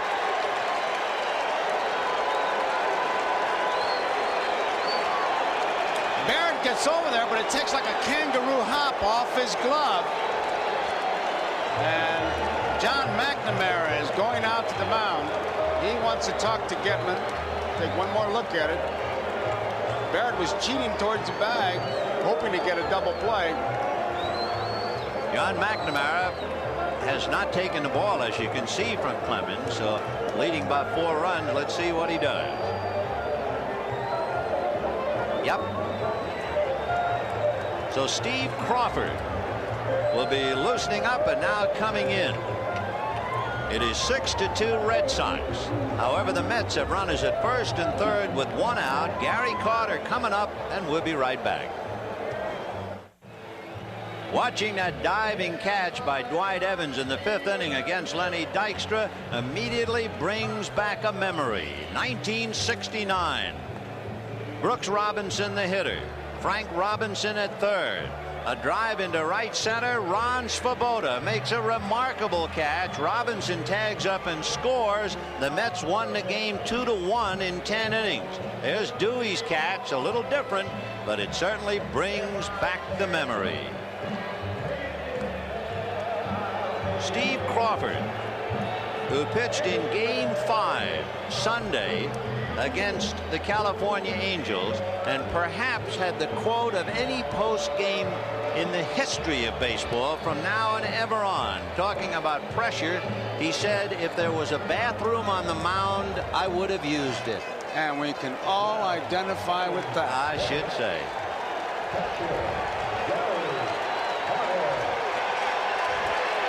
Roger Clemens, remember, as the starting pitcher, did not go the required 5 innings. Consequently, Clemens will not have anything to do with the decision. Gary Carter flied to center and was robbed of a hit by Wade Boggs. And there's a pretty good hole on the left side. Ball 1. So they're playing him up the middle. That's the book on Carter. That's where he's been going. And Boggs was quick enough to fill the gap in the 3rd. So Backman at 3rd, Hernandez at 1st, and the only out was the catch by Evans. There's a hopper through off the glove of Owen. In comes Backman, Hernandez to second. 6-3 Boston. The run is charged to Clemens. The hit is charged to Crawford.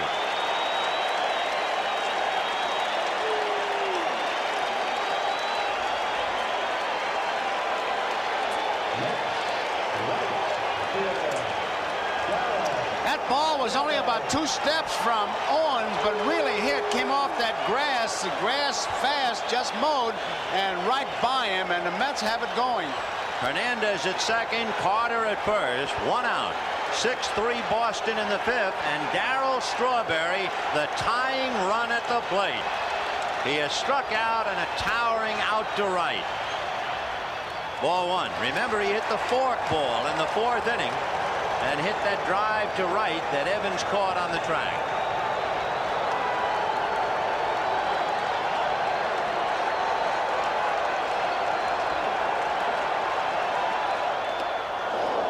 One and one. Boy, I tell you, if you like crowd noise, if it does something to you, you come to the right place and at the right time. They'll start to build again now. 1 ball, 1 strike, 1 out.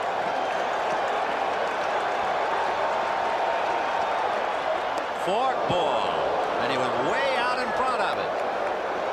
That fastball, the first fastball he threw was low inside. It set up this fork ball, and I mean, you watch it, you can see it. Look at the rotation. You can see his fingers what it was, and Strawberry was way out in front. Arm speed of a fastball, but a great off-speed pitch. 1 and 2. 2 and 2. Remember, 1 out. Carter at first, Hernandez at second, 1 run in. Might have been more, except for that great catch by Dewey Evans in right center on Dykstra.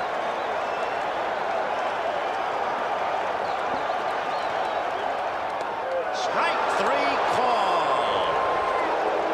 That means that young Strawberry has struck out 16 times in postseason play, twice in each game. Looked like it was a fastball, the outside part to plate, and that really has to have you muttering when you go through that. The batter now is Danny Heap. 2 on, 2 out. 6-3 Red Sox. Danny flied to center and walked. 0 for 1.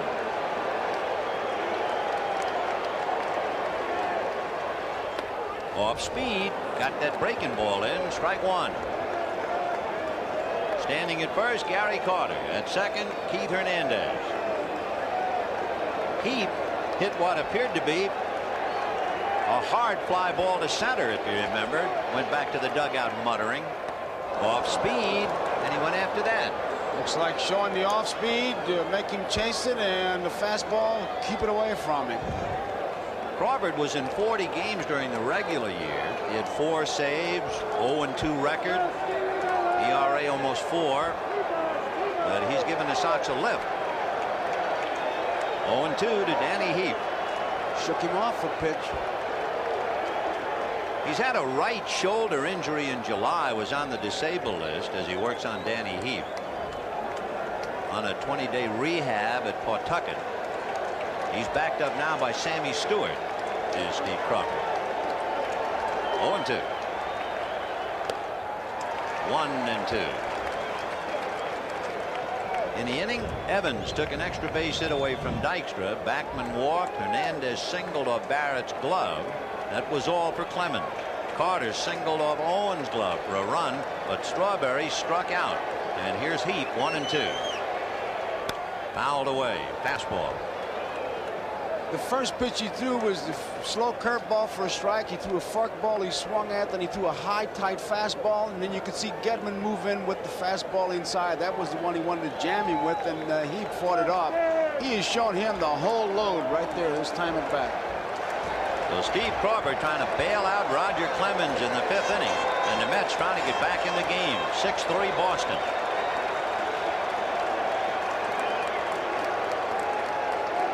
Danny Heap playing for the slumping Mookie Wilson, and he's up there in a dramatic moment. Off speed, fouled away. If possible, it'll be something besides the fastball. He's got great confidence in it, and he's putting it in pretty good spots. The Mets have scored once here in the 5th. They have Carter at first, Hernandez at second, and Danny Heap representing the tying run at the plate.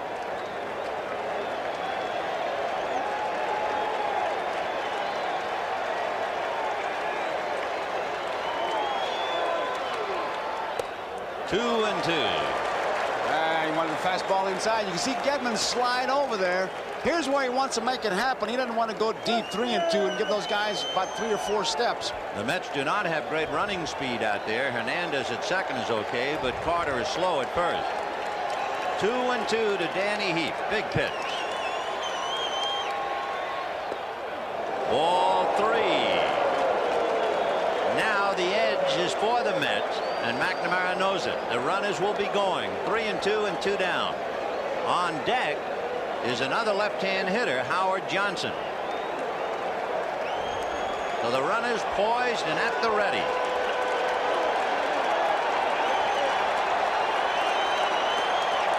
There they go. Ground ball to Marty Barrett. Easy play, but he had to wait for Buckner, who hobbled to the bag in time, and the Mets settle for 1, but it's Dwight Evans' play in the 5th and the arm of Steve Crawford that kept the Mets away.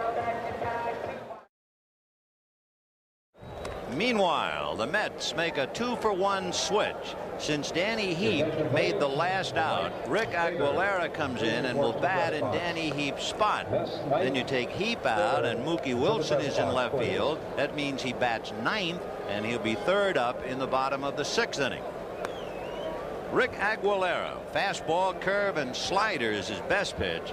And although the Red Sox have already hit 2 out, Henderson and Evans, Davey Johnson brings in a pitcher who gave up the most home runs on the staff. He did a great job in relief against Houston. He went 5 innings against the Astros, no runs. He had one problem this year, and it was when the Mets clinched in the raucous, riotous celebration. A fan jumped on him on September the 17th, and Aguilera hurt his left shoulder. Now that set him back a bit. He also has a pretty good bat, although it's very doubtful that he'll have a chance to swing it. Meanwhile, Steve Crawford has his first major league at bat.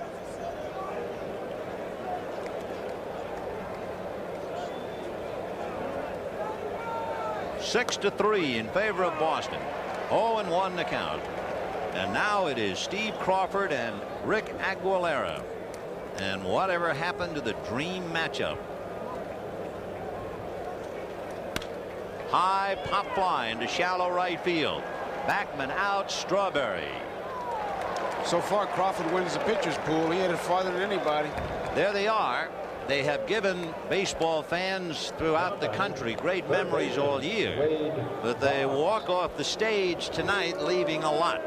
Clemens not involved in the decision. Gooden could only lose. Remarkable. So the greatest pairing since Lunt and Fontaine here in New York, and they're gone. And here's Boggs. Right. Robbed of a hit by Backman. Double to left to drive in a run. Then aboard on a fielder's choice when he grounded to short in the 4th inning.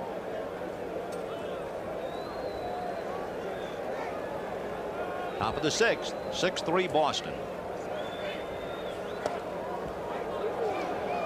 I asked Wade Boggs, I said, when do you really put yourself in gear to hit? He said, when the pitcher starts to turn, I start to turn. In fact, he's got a dance term. He calls it cheek to cheek. 1 ball, 1 strike. Subtle devil. 2-1. Smooth talking stranger. Wade Boggs. From Florida. Too bad he's not from Texas. 1 for 3.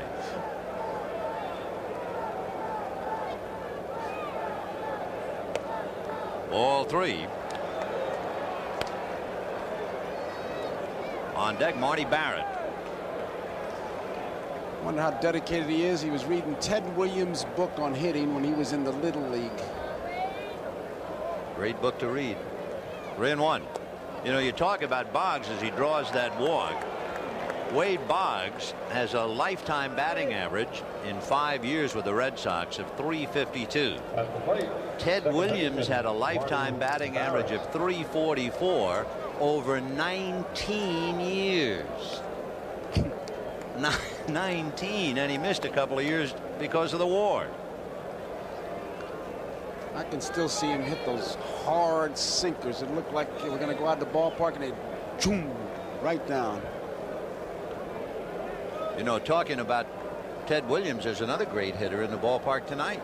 Oh, yeah, we saw him. Yeah.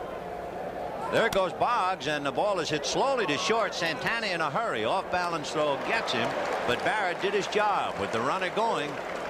Roll down.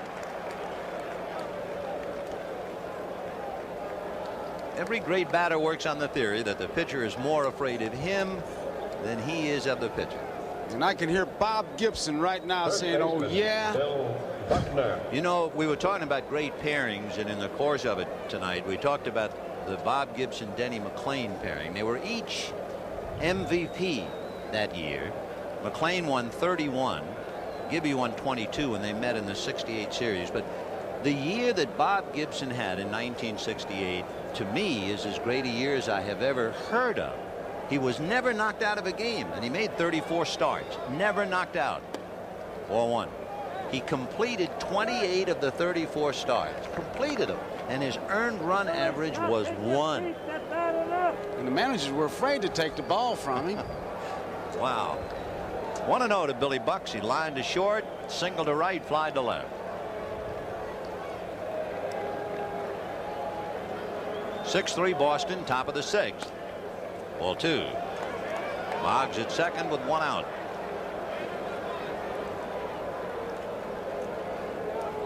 As we look at Wade, Wally Backman in to say something to Aguilera just to give Boggs something to think about. The conversation is always the same. Come on, we can't make a play if you're going to walk people. Make them hit that ball. 2-0 to Bill Buckner.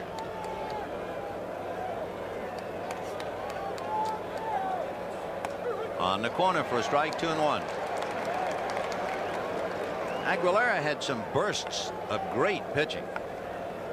From June to August, he was 6-0. He had a career high 9 strikeouts in a game against the Reds. He had 2 injuries besides that shoulder injury we talked about. He also had inflammation of the right knee and had to come out for a while. 2-2.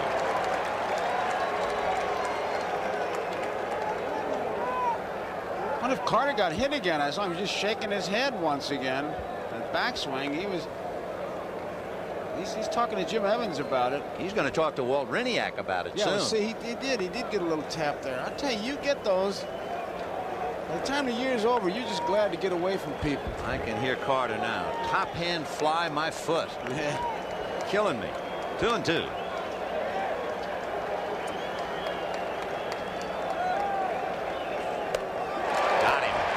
So down goes Buckner.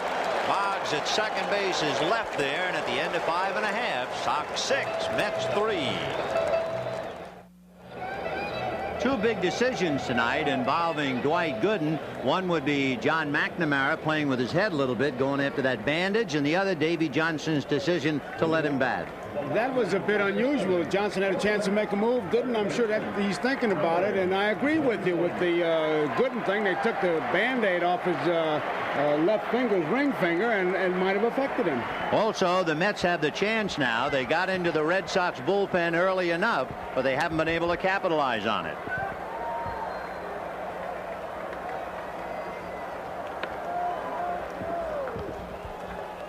Howard Johnson will start it off, followed by Rafael Santana, and remember, Mookie Wilson bats 9th.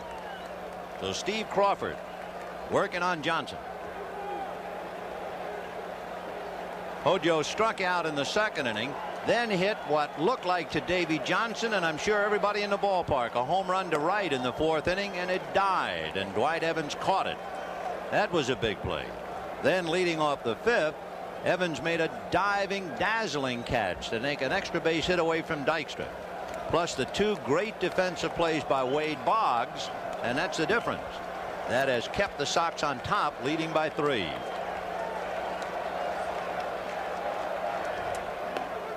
Strike.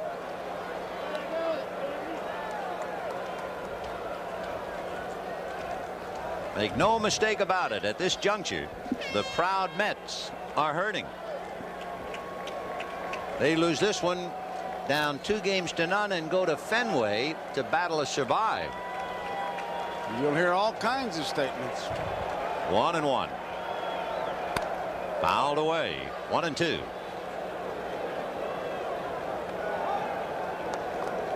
Last year, in a storybook year anyway, Kansas City lost the first 2 at home and then came back to win. But boy, that is a tough mountain to climb. There it is. Well, sometimes history can be inspirational if needed, and we're not sure whether the Mets will need that or not. Well, the Red Sox sitting on top of a 6-3 lead here in the 6th inning.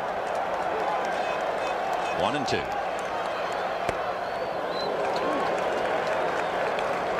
On deck, Rafael Santana, who was 2 for 2 against Roger Clemens. And then Mookie Wilson.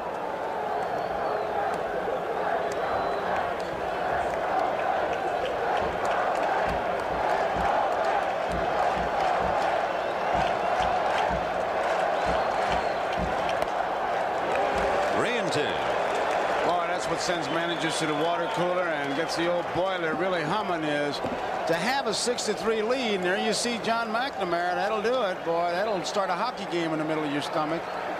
3-2. You got a 3-run lead. Just throw strikes, no finessing. And here's Crawford out there with a full count. 3-2 to Howard Johnson, opening up the 6th inning. Line drive foul. One hops up into the seats. How many times I've heard it said it doesn't show up as a pitcher being wild when somebody gets the base hit, but when they keep taking those hitters deep, 3-2, it's not good pitching. Well, you know, the Boston bullpen has been somewhat maligned, and Davy Johnson has read all about it. But if Davy read the papers today, he read a quote from Joe Sambito. It made some sense about the Red Sox pen. Since the 1st of September, it has done quite a job. Popped in the air, and looking for help is Owen. Coming in to provide it is Rice. Somebody threw something out of the stands too, Vin. Wow. You can see what Rice is doing now, and that's terrible. And the fans are reacting to it.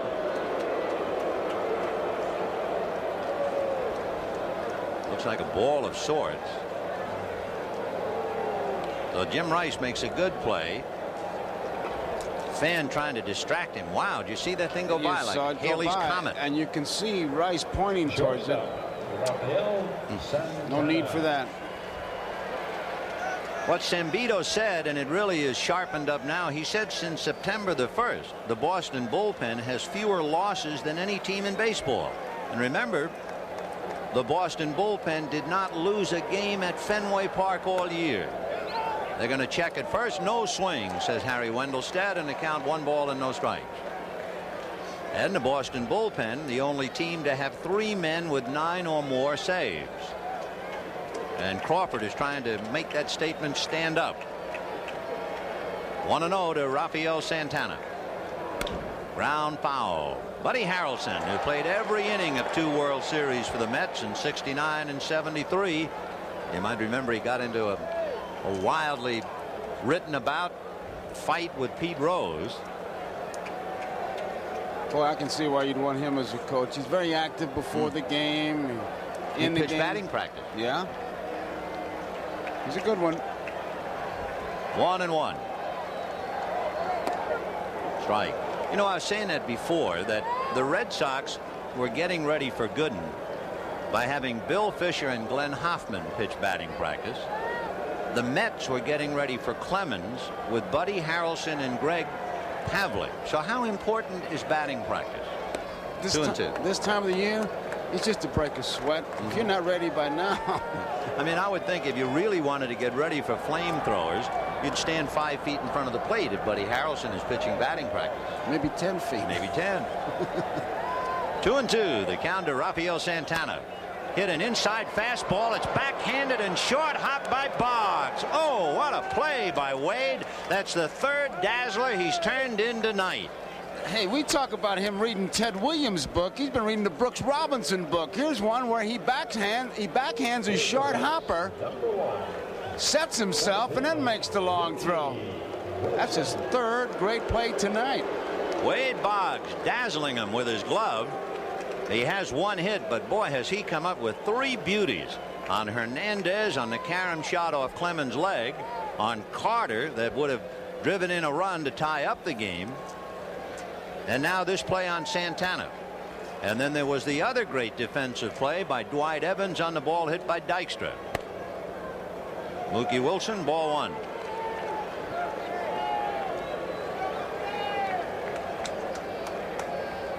One and 0.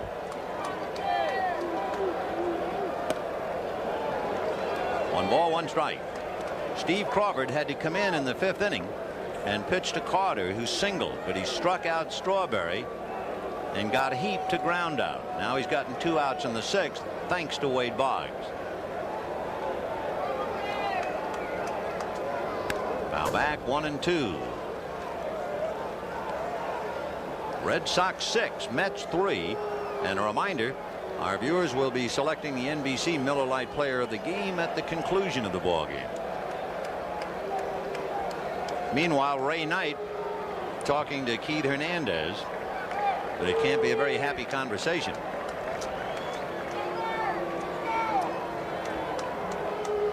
One and 2 to Mookie Wilson. The Mets bench is anything but animated. See Gedman say, shake me off. 1 and 2. Got him, and down goes Mookie, and Hope sinks some more at Shea at the end of 6. A dazzling Red Sox show, and they lead 6-3.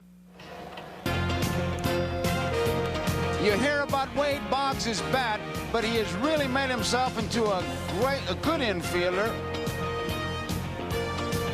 One of the great plays that he's made, and it was. And Evans, he could have made this play easily if he thought he was the only guy in the ballpark, but thinking collision and may have lost it a bit. He dives and holds it, and once again, here's Boggs. Backhanded this time.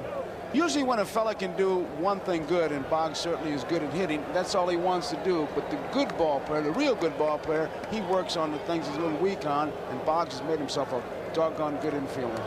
Well, we've gone to the 7th inning. Red Sox 6, Mets 3, and Jim Rice, first ball swinging all night, fouls it away, 0-1.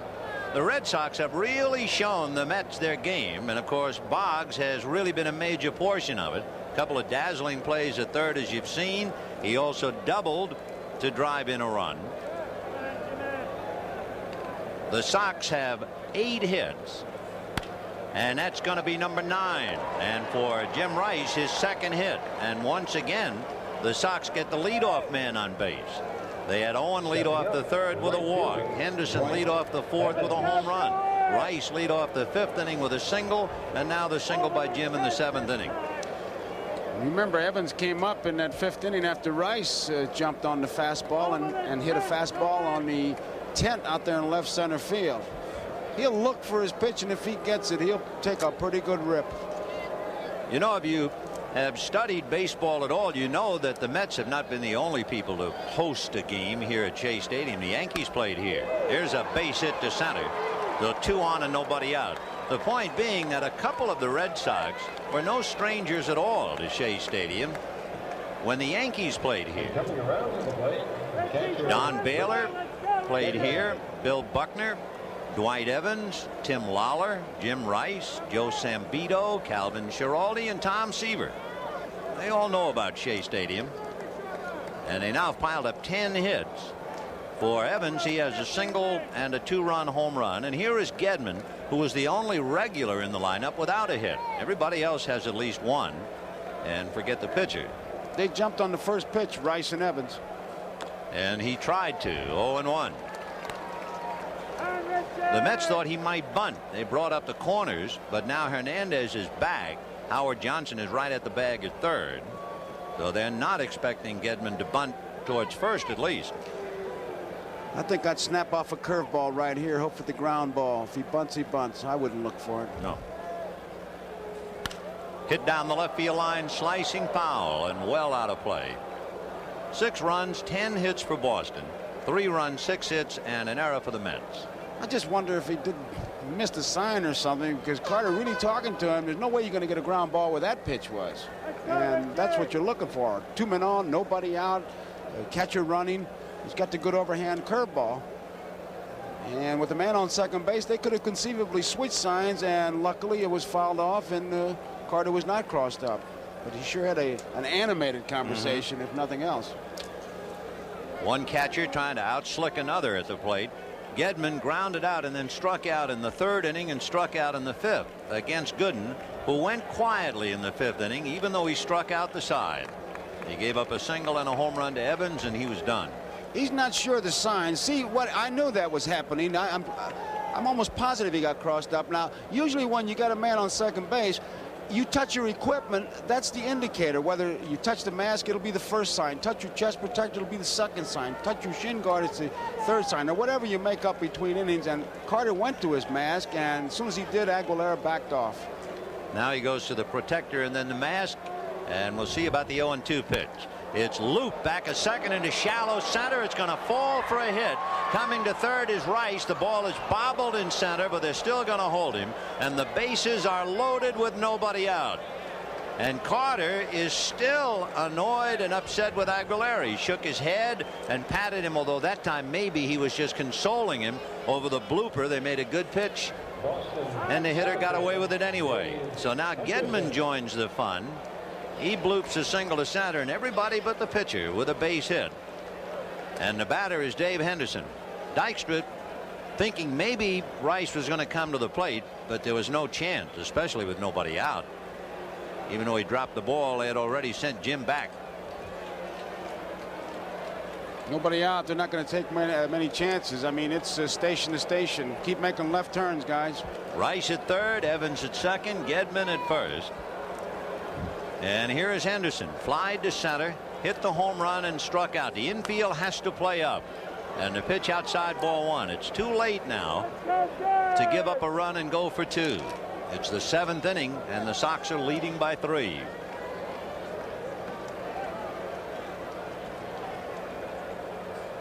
And it sounded like a cracked bat single into right field.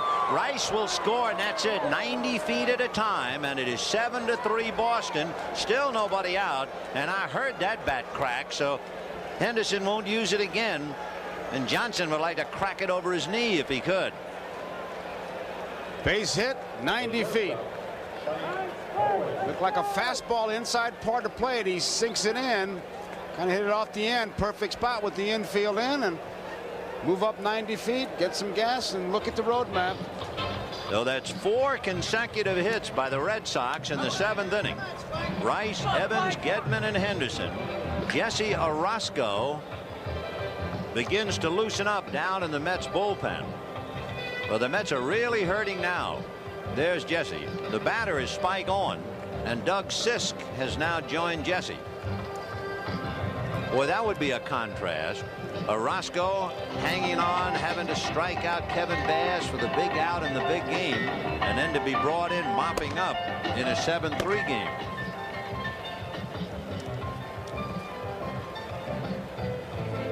Bob Stanley throwing in the Boston bullpen, and Davey Johnson, a troubled and very unhappy Mets manager. Here's Bob.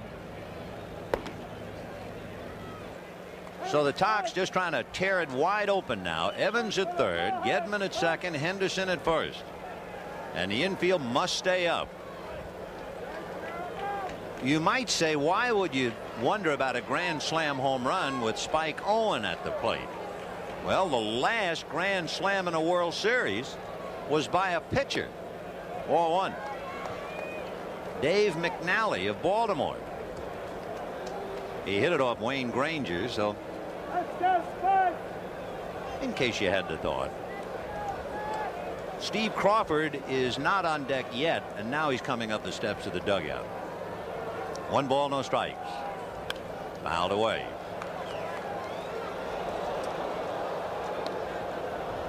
Crawford, the leading hitting pitcher on the Red Sox staff, he made contact and hit a fly ball.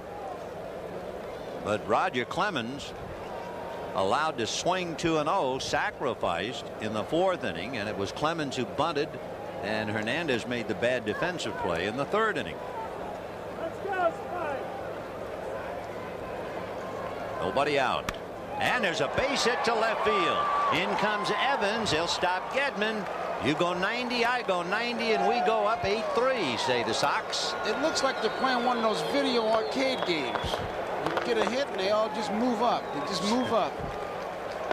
So that's 5 consecutive singles, like needles, acupuncture applied to Dave Johnson, but not to relieve pain, but to give pain. And it's time to go to the chewing tobacco. And that's one of the tip-offs. When Davy Johnson puts a chew in his mouth and heads for the mound, that's all for the pitcher, and the pitchers know that. And he's got a mouthful right now, and Mike Greenwell is going to come up and bat for Crawford and try and just dismantle the game, but not before Davy goes out to the mound. That's a ritual. A chew of tobacco and a hook for the pitcher. So it is 8-3 Boston. Bases loaded, nobody out. The Sox are out of sight. There are 55,063 here at Shea, but it is a greatly deflated ballpark. Now we see empty seats. Now we see people heading home. Now, for the first time tonight, the enthusiasm has gone down the drain. The bubble has been burst. The air is out of the balloon. You can use all the cliches, but the city of New York knows it's in trouble. The Mets are down 8-3. Unless they come up with a remarkable rally, they will lose their earrings and their straw hat, and they will take the act to Boston, where Fenway Park awaits Bob Ojeda, and the oil can will be on the mound. When you got a big lead and you see that happen, the expression is they must be selling fire in the stands. Well, the fire has gone out in one corner, and Bruce Hurst, who really stoked it last night for the Red Sox, reliving a happy moment and blowing a pretty good bubble. Boy, I'd rather see that than see those guys chewing that tobacco. Yeah, and how? Well, Jesse Orosco, just a couple of days ago, the most dramatic moment, striking out Kevin Bass with sliders, and all of New York holding its collective breath. And now mopping up. 8-3 Boston in the 7th. Here's Mike Greenwell batting for Crawford. The Mets infield still up after 5 consecutive singles. It's like being eaten to death by an angry moth. They don't make any dents. You hardly know you've been hit. But Rice singled, Evans singled, Gedman singled, Henderson singled, Owen singled. Nobody out, bases loaded, 2 in, 8-3 Boston.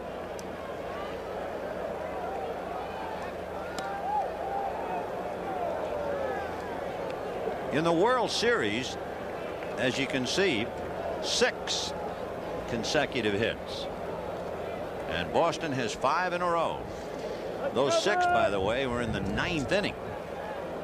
You could hit a home run right now and you'd stop the rally. 1 ball, 1 strike. Ball 2, 2-1. I mean, look at all those singles. Center field, center field, center field, right field, left field. And of course, hanging over Shea Stadium, not only the pall of defeat, but also the weight of the second guess. And I'm sure Davy Johnson, had he only been given the opportunity to do it over, that was in the 4th inning with 2 on and 2 out, and the Mets very much in the game. Gooden batted, stayed in the game, gave up 2 more runs in the 5th inning, and for all intents and purposes, the game went down the drain. And although Johnson was probably right in his assessment of Roger Clemens, feeling that the Mets would get to Clemens, Roger, remember, had to leave in the 5th inning. It was too late. 2-2, the count to Greenwell. Gedman, Henderson, and Owen on the line. Ground foul back of Walt Hriniak, the pride of Natick, Mass. What were you telling me as we look at Steve Garvey and Jay Johnstone? Yes, here's to you. Schlanthawallager. That's a Gaelic toast. Bob Stanley told me that in high school, Hriniak holds the high school passing record over Flutie. And Bill Robinson, who insists I am not the batting instructor, I am the hitting instructor, still waits for the Mets to hit. 2-2.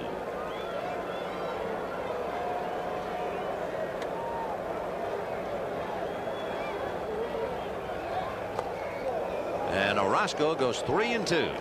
Davey uses that great expression that he gave us this summer, then unfavorable chance deviations. This is one of them. Boy, it sure is. His computer has broken down tonight. And on deck, Mr. Boggs. Boy, what a night he's had. Infield up, bases loaded, nobody out, 2 runs in. Red Sox 8, Mets 3. Got him. He looked it all the way, and it got the corner. So there's a busted dream. Young Mike Greenwell in the bases loaded in the World Series, caught on that sidearm snake that got the outside corner. Well, Roscoe, he can be tough on the left-hand hitter. He sidearms. You watch where he comes from, looking away once again. Arm like a rope out there, and he watched it all the way, and nothing he can do. That was a good pitch. Bob Stanley has concluded his warm-ups in the Red Sox pen, and now here's Boggs. Bases loaded, 1 out. The infield is halfway. Ball 1. 1-0. So they backed off a little. Howard Johnson, however, remains near the bag at third. Gedman, Henderson, and Owen out there.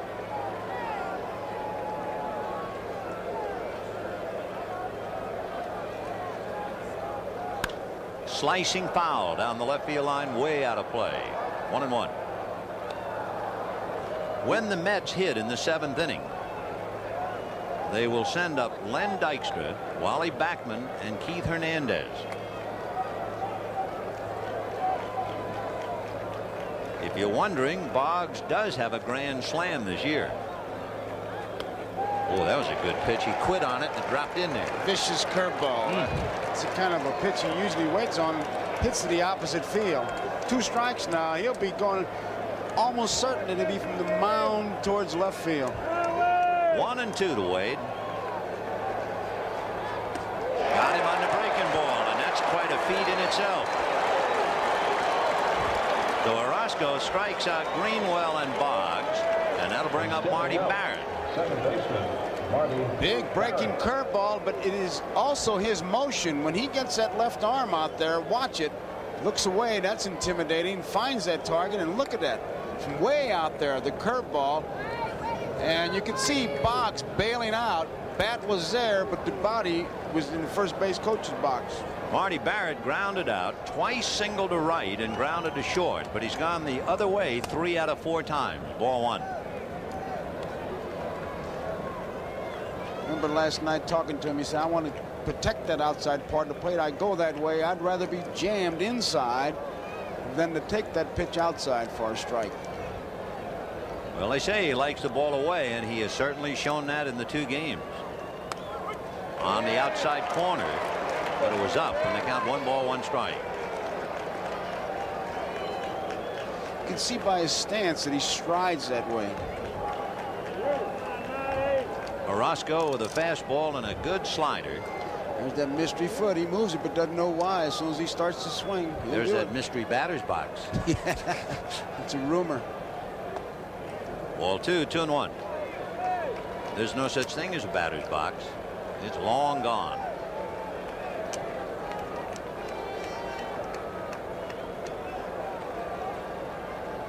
Batters know exactly where to step, though. They got their favorite spot.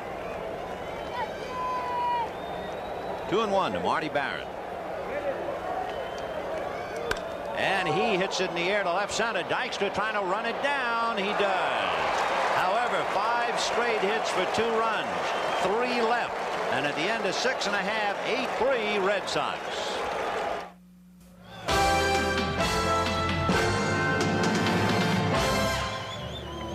Tuesday night at historic Fenway Park in Boston. It'll be the return of Bobby Ojeda in a New York Mets uniform, and the can will be waiting.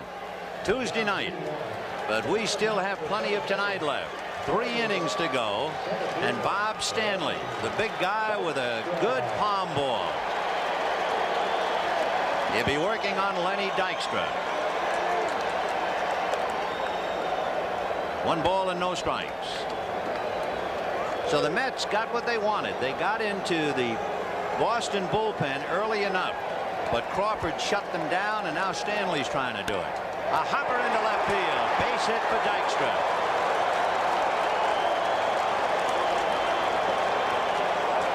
And if there is any life left in this crowd at Shea, we'll see it now as Backman comes up and Hernandez on deck.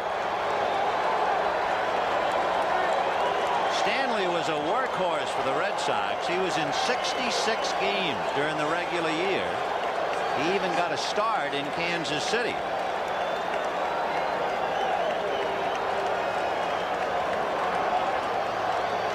Dykstra at first with Buckner in front of him and Backman at the plate. And he's going to try and left the bunt in Rich Gedman's mitt. 0-1. It's kind of interesting the way Buckner and Dykstra are playing over there. Buckner's way off the bag, and he's setting up a defensive maneuver with his second baseman Barrett. There you see it, and Dykstra gets behind him. It is 8-3 Red Sox. Bottom of the 7th inning. There's the palm ball, and he missed with it. 1 ball and 1 strike. Bob Stanley finished 50 of his 65 relief appearances. I mean, he got the job done when they needed it.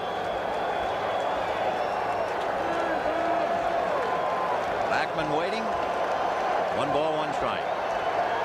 And there's a ball hit into left center, base hit. Dykstra to second and holding, and the Mets try to come back.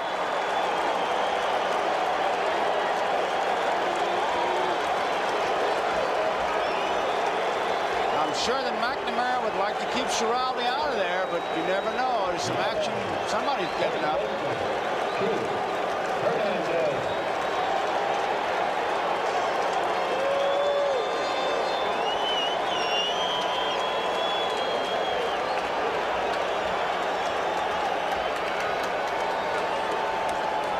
The crowd is showing life.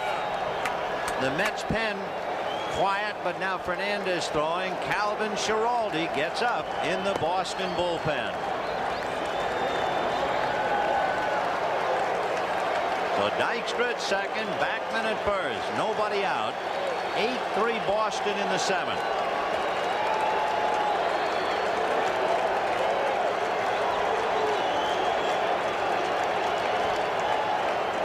Hernandez walked in the first inning, slammed one off Clemens' leg, and a great play by Boggs got him in the 3rd inning, and he singled up Marty Barrett's glove in the 5th.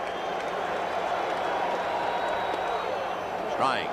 One thing about the Mets, as with any championship ball club, they don't quit, and the Mets had 39 come from behind victories this year. 0-1. Fouled away off to the left, and now Hernandez in a hole. 0-2.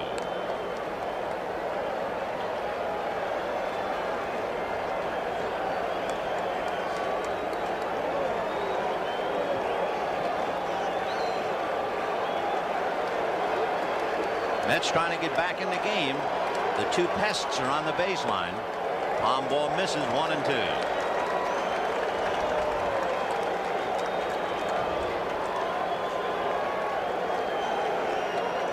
On deck, Gary Carter.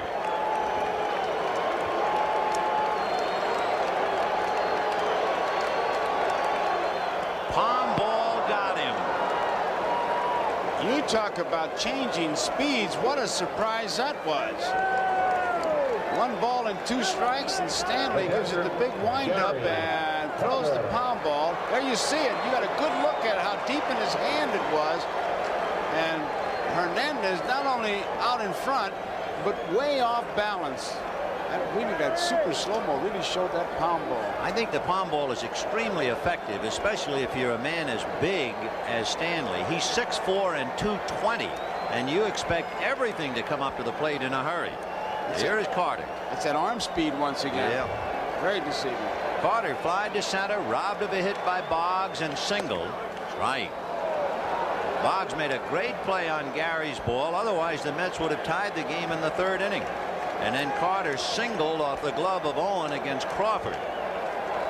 So Stanley has 1 out, 2 on, 0-1 to count, and Darryl Strawberry on deck. Good sinker. Bottom dropped out. The old expression really holding true. 0-2 the count. And there is Strawberry, the big gun that has been thoroughly silenced in October. You know Carter's got that palm ball that he threw to Hernandez on his mind. 0-2.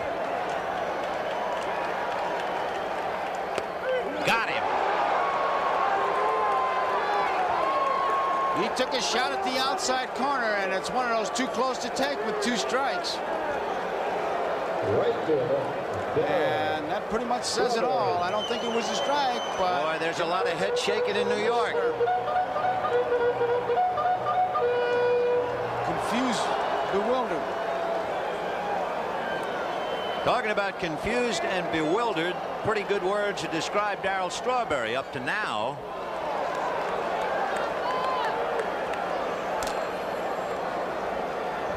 Here's that pitch to Carter. Look at Gedman setting up. There was no doubt in Evans' mind. 0-1. 1 ball and 1 strike. Vin, if I was Strawberry right now, I would look, as we look at Carter, I would look for the pound ball right now and just guess and give him the strike. Can't do any worse than that. He has struck out twice tonight.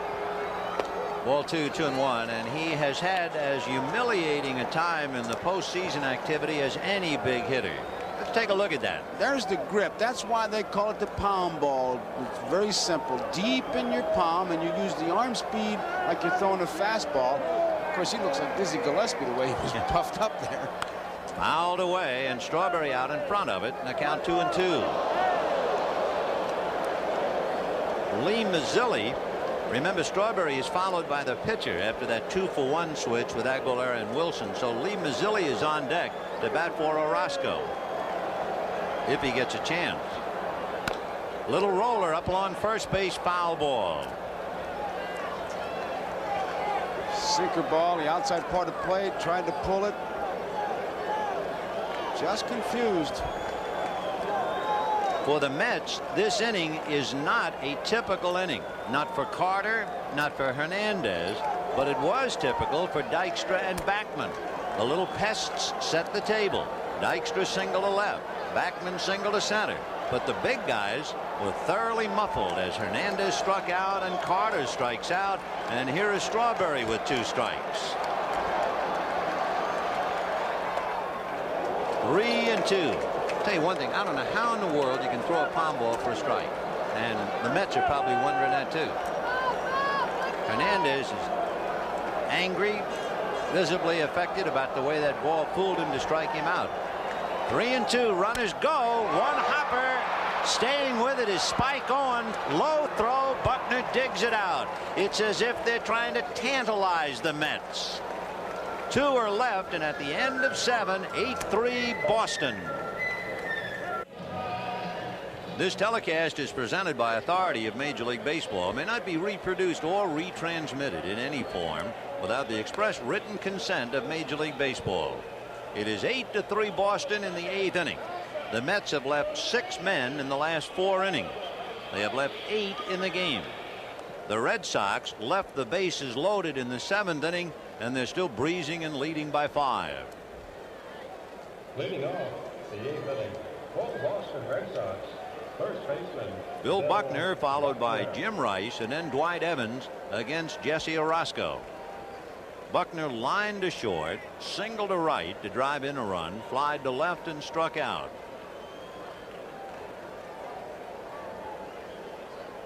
Everyone in the starting lineup with at least 1 hit. Rice has 2. Evans has 2 plus a walk. Henderson has 2. Owen has 2. Barrett has 2. And Buckner and Boggs and Gedman 1 apiece. Right. I look at Buckner, Vin, with those high top shoes and that mustache, and I think of my T206 old time bubblegum cards like he was with the Highlanders. This is Billy Joel. Christy Brinkley on the other side of the camera for a change, videotaping the crowd. That's a waste to have her on the other side of the camera. 0-1. Billy Joel sang the national anthem. There, now that's better. What's she taking? Cameraman? I guess that's infinity. She takes a picture of herself, taking a picture of herself, taking a picture ad infinitum. Okay. Right. Ad nauseum. That's better. That's better. 1-1. Fouled away. 1-2. I understand that second one. Me too. 1-2 to Billy Bucks in the 8th inning. 8-3 Boston. Bobby Ojeda. He was 18-5 during the regular year, and he's got a date in Fenway Tuesday night against Dennis Oil Can Boyd. And what about Wednesday? What about Wednesday? For a few moments, and for a few moments only, we saw Sid Fernandez throwing in the Mets bullpen. There's a looper to right, and that's going to fall for the 14th Red Sox hit. I would think a pinch runner would come in. I'd look for old Stapleton to come I would out. think, just to give him a break. Jim Rice. Now just watch him labor to first base. Look at those legs. And he's running on marbles. Here comes Buck out. And he gets a well-deserved round of applause for his gutsy playing on a bad leg. Billy Bucks leaving the field. And running for him at first base, Dave Stapleton. And they know how much it hurts him. Boy, do they ever. And he never complains. No. So there is Dave Stapleton at first. And Jim Rice with 2 singles and 4 trips at the plate.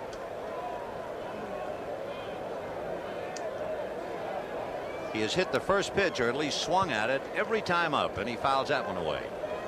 And as we talked about last night in talking to him, he makes up his mind before he goes into the batter's box. You know, they say he'll be a first ball fastball hitter. He was a first ball slider hitter just then. He's an equal opportunity first ball hitter. That's right. You He'll throw hit it, I'll anything. hit it. 0-1. Fastball. 0-2. Here's what they're choking up on the bat, what he did. He says, I just want to be quick with the bat. And if I can be quick with the bat by choking it up a little bit, he's a little bit down on the end, though, now. He's still up a little bit, not right down on the end, but he's been up higher than that. He wants to be quick with it. Stay away from strikeout and double play if he can. 0-2 to Jim. And he whacks that off-speed pitch into left field for a base hit. And what an exchange of looks. Gary Carter turned and walked away in disgust, looking over towards the Mets dugout. Orozco stared at Carter as he walked over towards third, as if to say, no matter what we serve up there, it's a base hit. Boy, the Sox have really made an impression on the Mets tonight with 15 hits and 8 runs. But, you know, I can see Gary staring out there. You're saying to yourself, man, you got him 2 strikes. If you're going to throw a curveball, bounce it up there. He might chase it. Maybe something will happen. But to give him a room service job like that, you're asking for off speed. Boy. All right, 2 on, nobody out, and here's Dwight Evans. That's the off-speed pitch, but he got it outside. Ball 1. Dwight walked and struck out. Hit a 2-run home run in the 5th inning. Singled in the 7th inning. And made a dazzling catch of a ball hit by Len Dykstra in the 5th inning. Little slider for a strike. That's the interesting thing about what the Red Sox have done tonight. Number one, they've hit everything that the Mets pitchers have thrown up there. And Don Baylor, who has been the designated sitter for 2 games, will probably be back in action at Fenway Tuesday night. Big chopper to short. Santana goes back to second, and Backman on to Hernandez for the double play. And what a great job Backman did on the pivot. He really had to go to the shortstop side and really put something on it.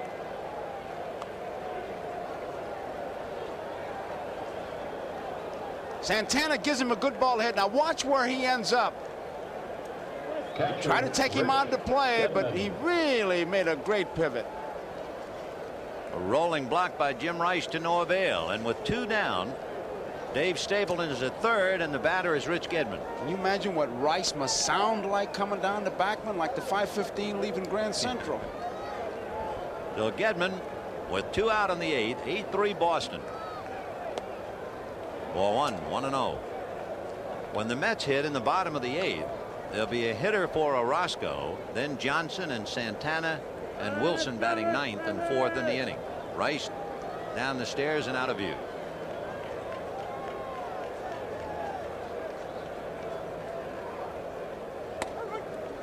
One and 1. So the Red Sox have been extremely impressive in 2 games. They won that tough one 1-0 last night. Tonight they have piled up 15 hits and 8 runs. They have had 4 dazzling defensive plays. the Mets got into their bullpen and have been completely shut down by Crawford and Stanley. And all the while, Davy Johnson and Mel Stottlemyre can only sit and sip hot coffee and wait.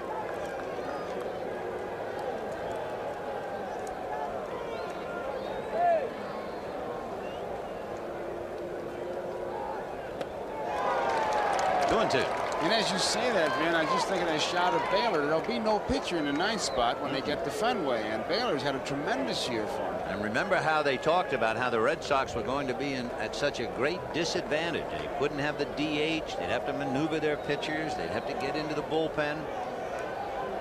2-2. Got him, and he flinched, quit, and Orozco strikes him out. Gives up 2 hits and nothing else. A man left at third at the end of 7 1/2. 8-3 Boston.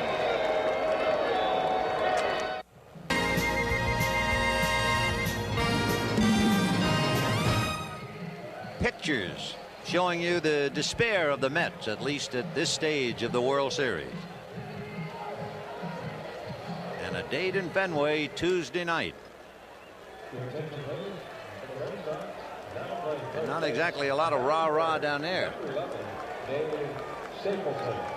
Howard Johnson is reaching up towards the heater. And Gary Carter's had a long night. Jesse Orozco, number 13, Lee Mazzilli, followed by Howard Johnson, and then Rafael Santana. Bottom of the 8th inning, 8-3 Sox.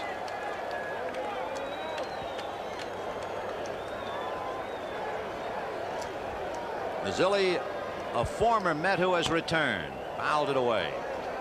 He wears number 13. If you ask him if he's superstitious, he said, no, when I got back here, my wife and I decided my luck couldn't be any worse. I'll take 13.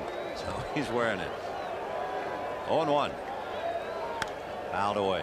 When he was a kid, he was not that well known as a baseball player, but he was a dazzling speed skater. He won 8 national championships. 0-1, 1-2. When he came up, he was the picture of Saturday Night Fever. Boy, he's something. Boy, he really had that early height. And he lifts a fly ball to Dave Henderson in center, but that's a graveyard out there. 1 away. One of the great expressions of all time, you talk about graveyard, was Fresco Thompson's great description of Willie Mays. He said his glove, Willie Mays' glove, triples go to die. Howard Johnson. Hojo thought he might have hit one out. That was back in the 4th inning. It would have been a big one. It would have revitalized the Mets. They were trailing at the time 4-2, and he came up with a man aboard. And he hit a towering drive that looked like it was heading for the Mets bullpen, and it just died. Evans caught it. And that was a big play. 1 ball, no strikes. Slice foul, out of play. Momentum. The Sox got 3 in the 3rd inning. In the bottom of the 3rd, the Mets came roaring back for 2 and would have at least tied the game. And Strawberry is well aware of it, as well as everybody else, except for the magic glove of Wade Boggs on a ball hit by Hernandez and a ball hit by Gary Carter. Johnson holding back the bunt attempt, and the count 2-1. And then Henderson came up where it was 3-2 Boston, and they were being challenged, and he hit one out, and that was it to say, that's it, stop right here. They added 2 more on the home run by Evans, and all of a sudden what was 3-2 was 6-2. Chopper to Stapleton. He'll hang one to Big Stanley, the Stanley Steamer, and you have 2 out. Shortstop, John McNamara. When you were talking about that inner strength that he has, and you likened him to Gil Hodges, the former Marine, no coincidence that John has a son who's a lieutenant in the Marine Corps. And I'm not sure where Mike is, but if he has a chance, I'm sure he is busting his buttons over his dad. Much like Hodges, because he doesn't say a lot of things, they sometimes mistake that for lack of strength. Fouled away. And Gilly showed it in a hurry. Took John a little bit longer. But I tell you, he runs that ball club. Davey Johnson is not very emotional at all. You can't really tell whether he's winning or losing just looking at him in there. 0-1. That's hit foul down the right field line out of play. Santana, from whom you would not expect too much offensively, singled in the 3rd inning and singled in the 4th inning against Clemens and was robbed of a hit in the 6th inning batting against Crawford. He got a high inside fastball and he blackjacked it, and Wade Boggs backhanded and short hopped it and threw him out. That was in the 6th. Well, that's one of the things the Red Sox scouts told their ball club, that Santana is hot, swinging the bat in good shape. 1 ball, 2 strikes. Got him on the breaking ball, and that chills him. Boy, he backed him out of there. He came sidearm, and that took the, there's Tuffle. 3 strikeouts, and it's still 8-3 Sox. Tonight's game has been brought to you by Miller Lite. For great taste, there is only one light beer. By Wendy's, now introducing the big classic hamburger. This is the good stuff. By IBM and the growing family of IBM personal computers. And by Ford and your Ford dealer. Have you driven a Ford lately?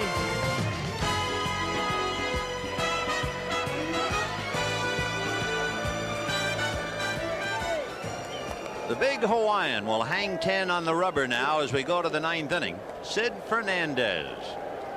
And leading off, Youngster will be the 4th Mets pitcher. Dwight Gooden, then Aguilera, Orozco, and now Fernandez. He will be pitching to Dave Henderson, Spike Owen, and then Bob Stanley. Fernandez, a 16-game winner.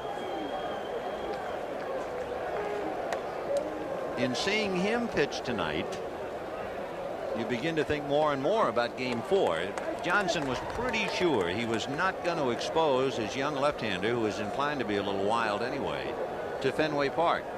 But now all of a sudden you're starting to wonder. Aguilera pitched a while. He pitched almost 2 innings tonight. Got to be Darling. And would you bring Darling back? Darling last night went 7 innings. Knocked on his numbers in the collision by Henderson. It would appear as if he would be the logical choice. Line drive, 16th hit for the Boston Red Sox. And Fernandez is welcome to the club. 8 hits off Gooden, 5 hits off Aguilera, 2 off Orozco, and now this one against Fernandez. Tuesday night's game is going to be something. I mean, you talk about drama. Fenway Park. The Mets played there once in a meaningless exhibition game. They will be playing for their baseball lives, and it will mark the return of Bobby Ojeda to Boston against the Can. Right.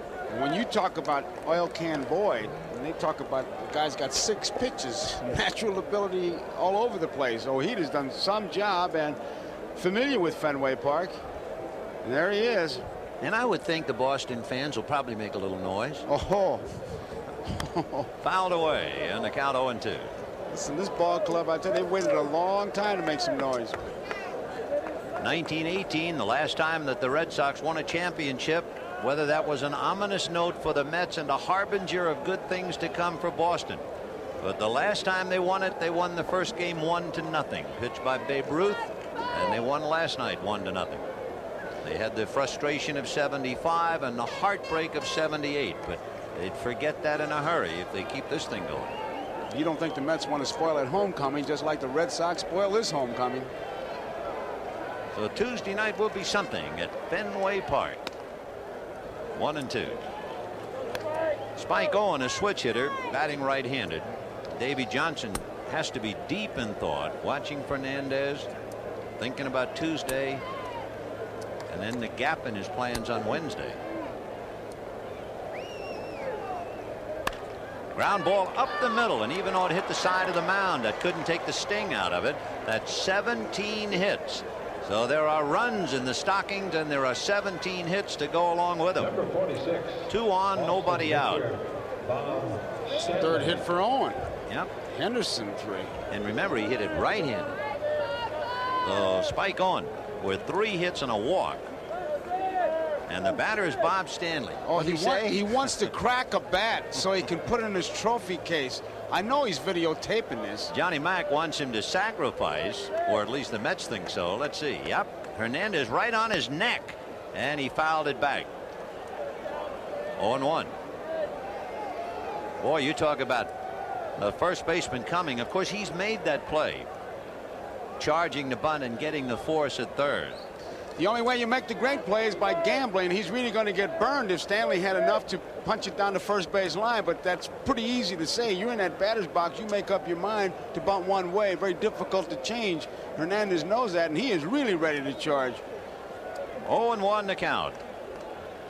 And he's going to push the bunt foul. Look at Hernandez saying, that's okay. You want to do that? That's all right. He's laughing. I tell you, guy's a battler, man. And Stanley pushes at it. Wants to push it past Hernandez. Boy, these Red Sox pitchers are something. Clemens swings 2-0. Stanley's not content with bunting. He's going to push one by Hernandez. I mean, they love it, huh? Look at this kid laying that one foul. Well, Stanley at least hit the ball. It's a moral victory because the last thing he wanted was to get a mark on the bat, and he at least got that. Sure did. Though Hernandez did not get the force, Stanley striking out, bunting foul. 2 on, 1 out, and here's Wade Boggs. Robbed of a hit by Backman, double to left, and walked, and he's at a fielder's choice and struck out. 2 on, 1 out in the ninth. 8-3 Boston.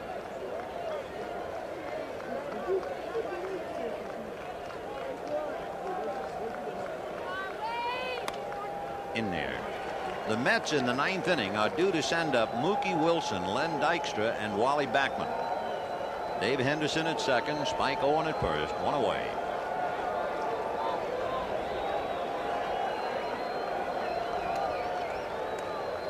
Big slow curveball in there. Boggs said a little expression about cutting bait. He wasn't quite sure what to do with it. 0-2.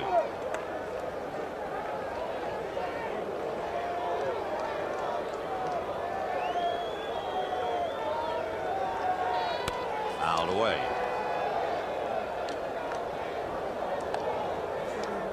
I figure we're 3 hits away from even talking about the record, but if you wonder, the record is 20 hits. The interesting thing about it, back in 1946, the Cardinals got 20 hits against Boston, and that looks like it might be 18. It is, against the wall. In comes Henderson on a double by Boggs. Stopping at third is Owen. It is 9-3 Boston. And they're getting close to returning the favor. Do you remember the 20 hits the Red Sox? No, the Red Sox. No, I was just going to say the Red Sox, let's see, what would be received off the Cardinal bats? Yes, I remember. Did you have a slice of that pie? Yes, I did. How big a slice did you have? I had 4 hits. 4 hits, 4 bullets. Well, there's a bullet over the Straw's head. So the beat goes on. Meanwhile, holding at third is Spike Owen, and they're checking him out. He might have hit the bag while waiting for the sign from Latchman. Meanwhile, Hernandez has had it, 2 singles and a double, and you have a pretty good indication of why Davy Johnson was not thinking of using him in Fenway for sure. Oh, and evidently rounding third, tried to jam on the brakes and twisted his ankle slightly, or more than slightly, as he hobbles off. Ed Romero can pick up for him. So Spike has to come out. And he did a fine job. He had a walk, 3 singles. For the Mets, number 36, Doug Sisk. So Doug Sisk will be coming in. Ed Romero will be the runner, and we'll pick up right after this. Right-hander Doug Sisk, the 5th Mets pitcher. It's been Dwight Gooden, Rick Aguilera, Jesse Orosco, Sid Fernandez, and Doug Sisk. You can see Sisk's numbers, and he is asked to try and get the outs. There's no one throwing in the bullpen. You only have Randy Neiman and Roger McDowell left. Oh, you got to get Vern Hochschild in there. He's close. Vern, coach. I broke in with old Vern in 1942, and we got to remember old Vern. Right. The infield is up. If there ever is a sinking feeling, it has to be an infield up, trailing by 6 in the 9th inning. Ball 1. 9 runs, 18 hits for the Red Sox. 3 runs, 8 hits, and an error for the Mets. Albeit a pretty important error back in the 3rd inning by Keith Hernandez. Marty Barrett was extremely tough with the bat with men in scoring position against the Angels. In fact, he was 7 for 10, and he's got another opportunity. 2nd and 3rd and 1 out. Plus handling everything that was hit his way. He was the MVP, and deservedly so. Dave Stapleton is on deck. Doug Sisk out of Washington. Sinker slider pitcher. All 3. He did not allow a home run all year. In fact, the last home run that Sisk allowed was in August of '85.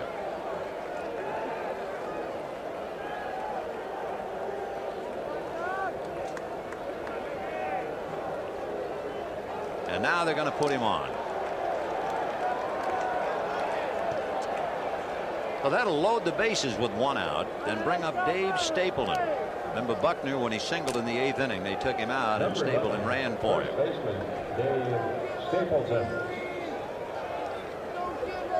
Isn't that something? What happens to a ball player? You talk about a staircase to paradise. That's the staircase to the cellar.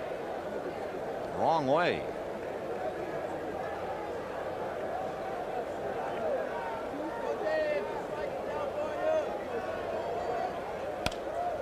And he promptly lifts a fly ball to shallow left. Mookie Wilson is there. Romero tags, but he's not going to go anywhere. And it's cut off by Howard Johnson. That's the 2nd out. And Jim Rice will be coming up with the bases loaded. He has been swinging at the first pitch at every at-bat. He has struck out, flied to right, single to left, single to center, and single to left. He is 3 for 5. If you were sitting in the ballpark now watching this and knew that, you'd say, you think he'll hit the first pitch? Think they'll walk him intentionally with the bases loaded? You know, I remember that happening.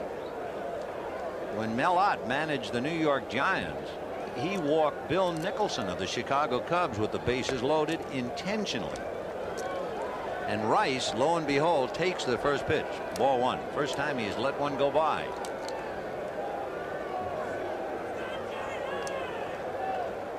9-3 Boston.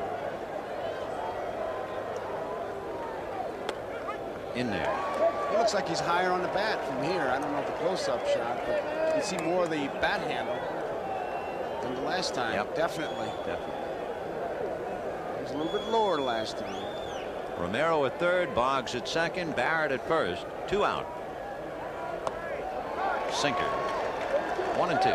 And I was talking to Harry Minor, the Mets scout. He was telling me that Sisk coming down the stretch was a pretty good pitcher for him. Kind of got lost with everything else, but he did some pretty good work.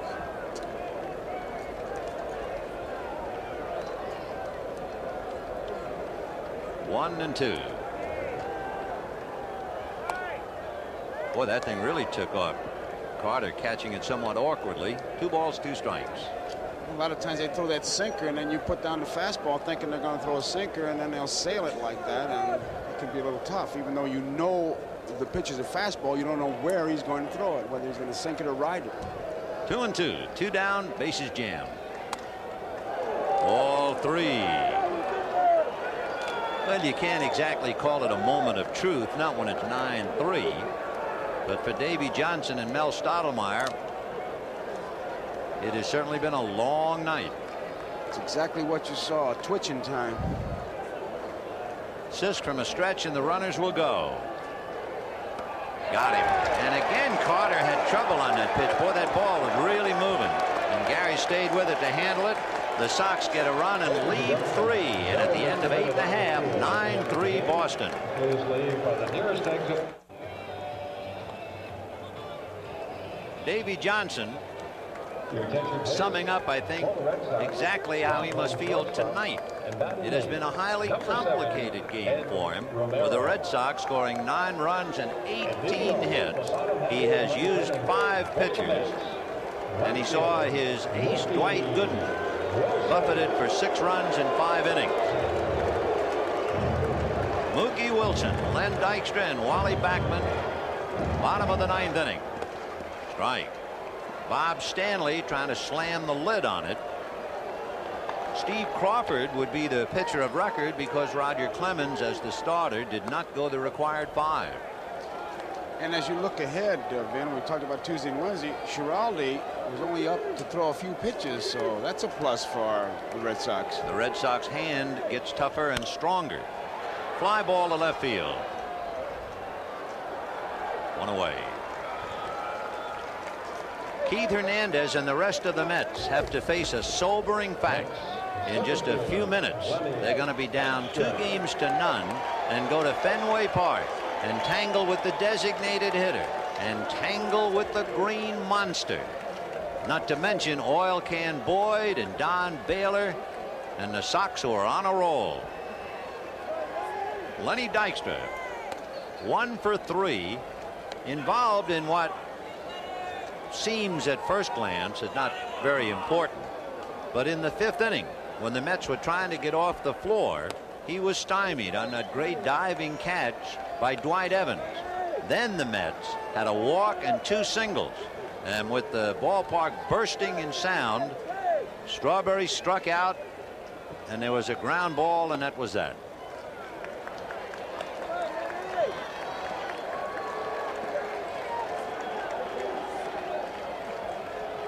For the Red Sox, when we say they are on a roll, remember they were down 3 games to 1 to the Angels and jerked the rug out from under California. They had to win 3 straight from California, and they did it. They came into New York, and they're trying to win 2 straight here. So if the Sox win this game, they will have won 5 straight clutch ball games. They're 2 outs away from doing it. Joe Sambito and Calvin Schiraldi, 2 former Mets, throwing in the shadows of the Boston bullpen. Wally Backman has walked twice and singled twice. Sambito, of course, the left-hander. And Bob Stanley wants a new ball.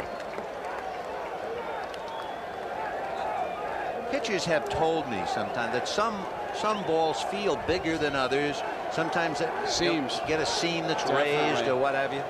They're almost like the surgeon's feel. Safe crackers. Yes. Pickpockets. Sensitive fingertips. 1 ball and no strikes to Wally Backman. The interesting thing, too, Dykstra has a single and a walk. Backman has 2 walks and 2 singles. That means that the 2 guys who set the table, the 2 pests, the 2 fellas who are so important, and how important it is to keep them off the base paths, have been on the bases 6 times and only once produced a run. So you lay the body right at the doorstep of the heart of the Mets lineup. Hernandez, Carter, Strawberry, because the little guys have done their usual big job. Marty Barrett and Gedman went out and told Stanley what he knows, you know, get the ball over, and the big guy probably said, what do you think I'm trying to do? Well, you're not doing a very good job. Throw some strikes. That's usually the conversation you hear. 2-0. And he does what he's told. No strategy. You just say, hey, we can't make a play if you walk everybody. I'm not trying. Some conversations you have out there.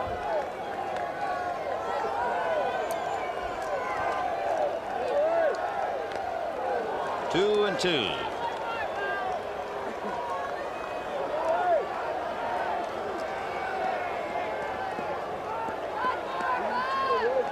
Keith Hernandez waiting his turn on deck. He has 1 hit. Had he gotten another hit, the slam off Clemens' leg, who knows how this one would have gone. Slow roller to Stapleton at the bag. He'll take the easy out. 2 down with Dykstra at second base, and the batter is Hernandez. Our special thanks for some great shots to Michael Weissman, Harry Coyle, and George Finkel. It was not much of a story, as the Red Sox broke it open in the 7th inning. 9-3 Boston.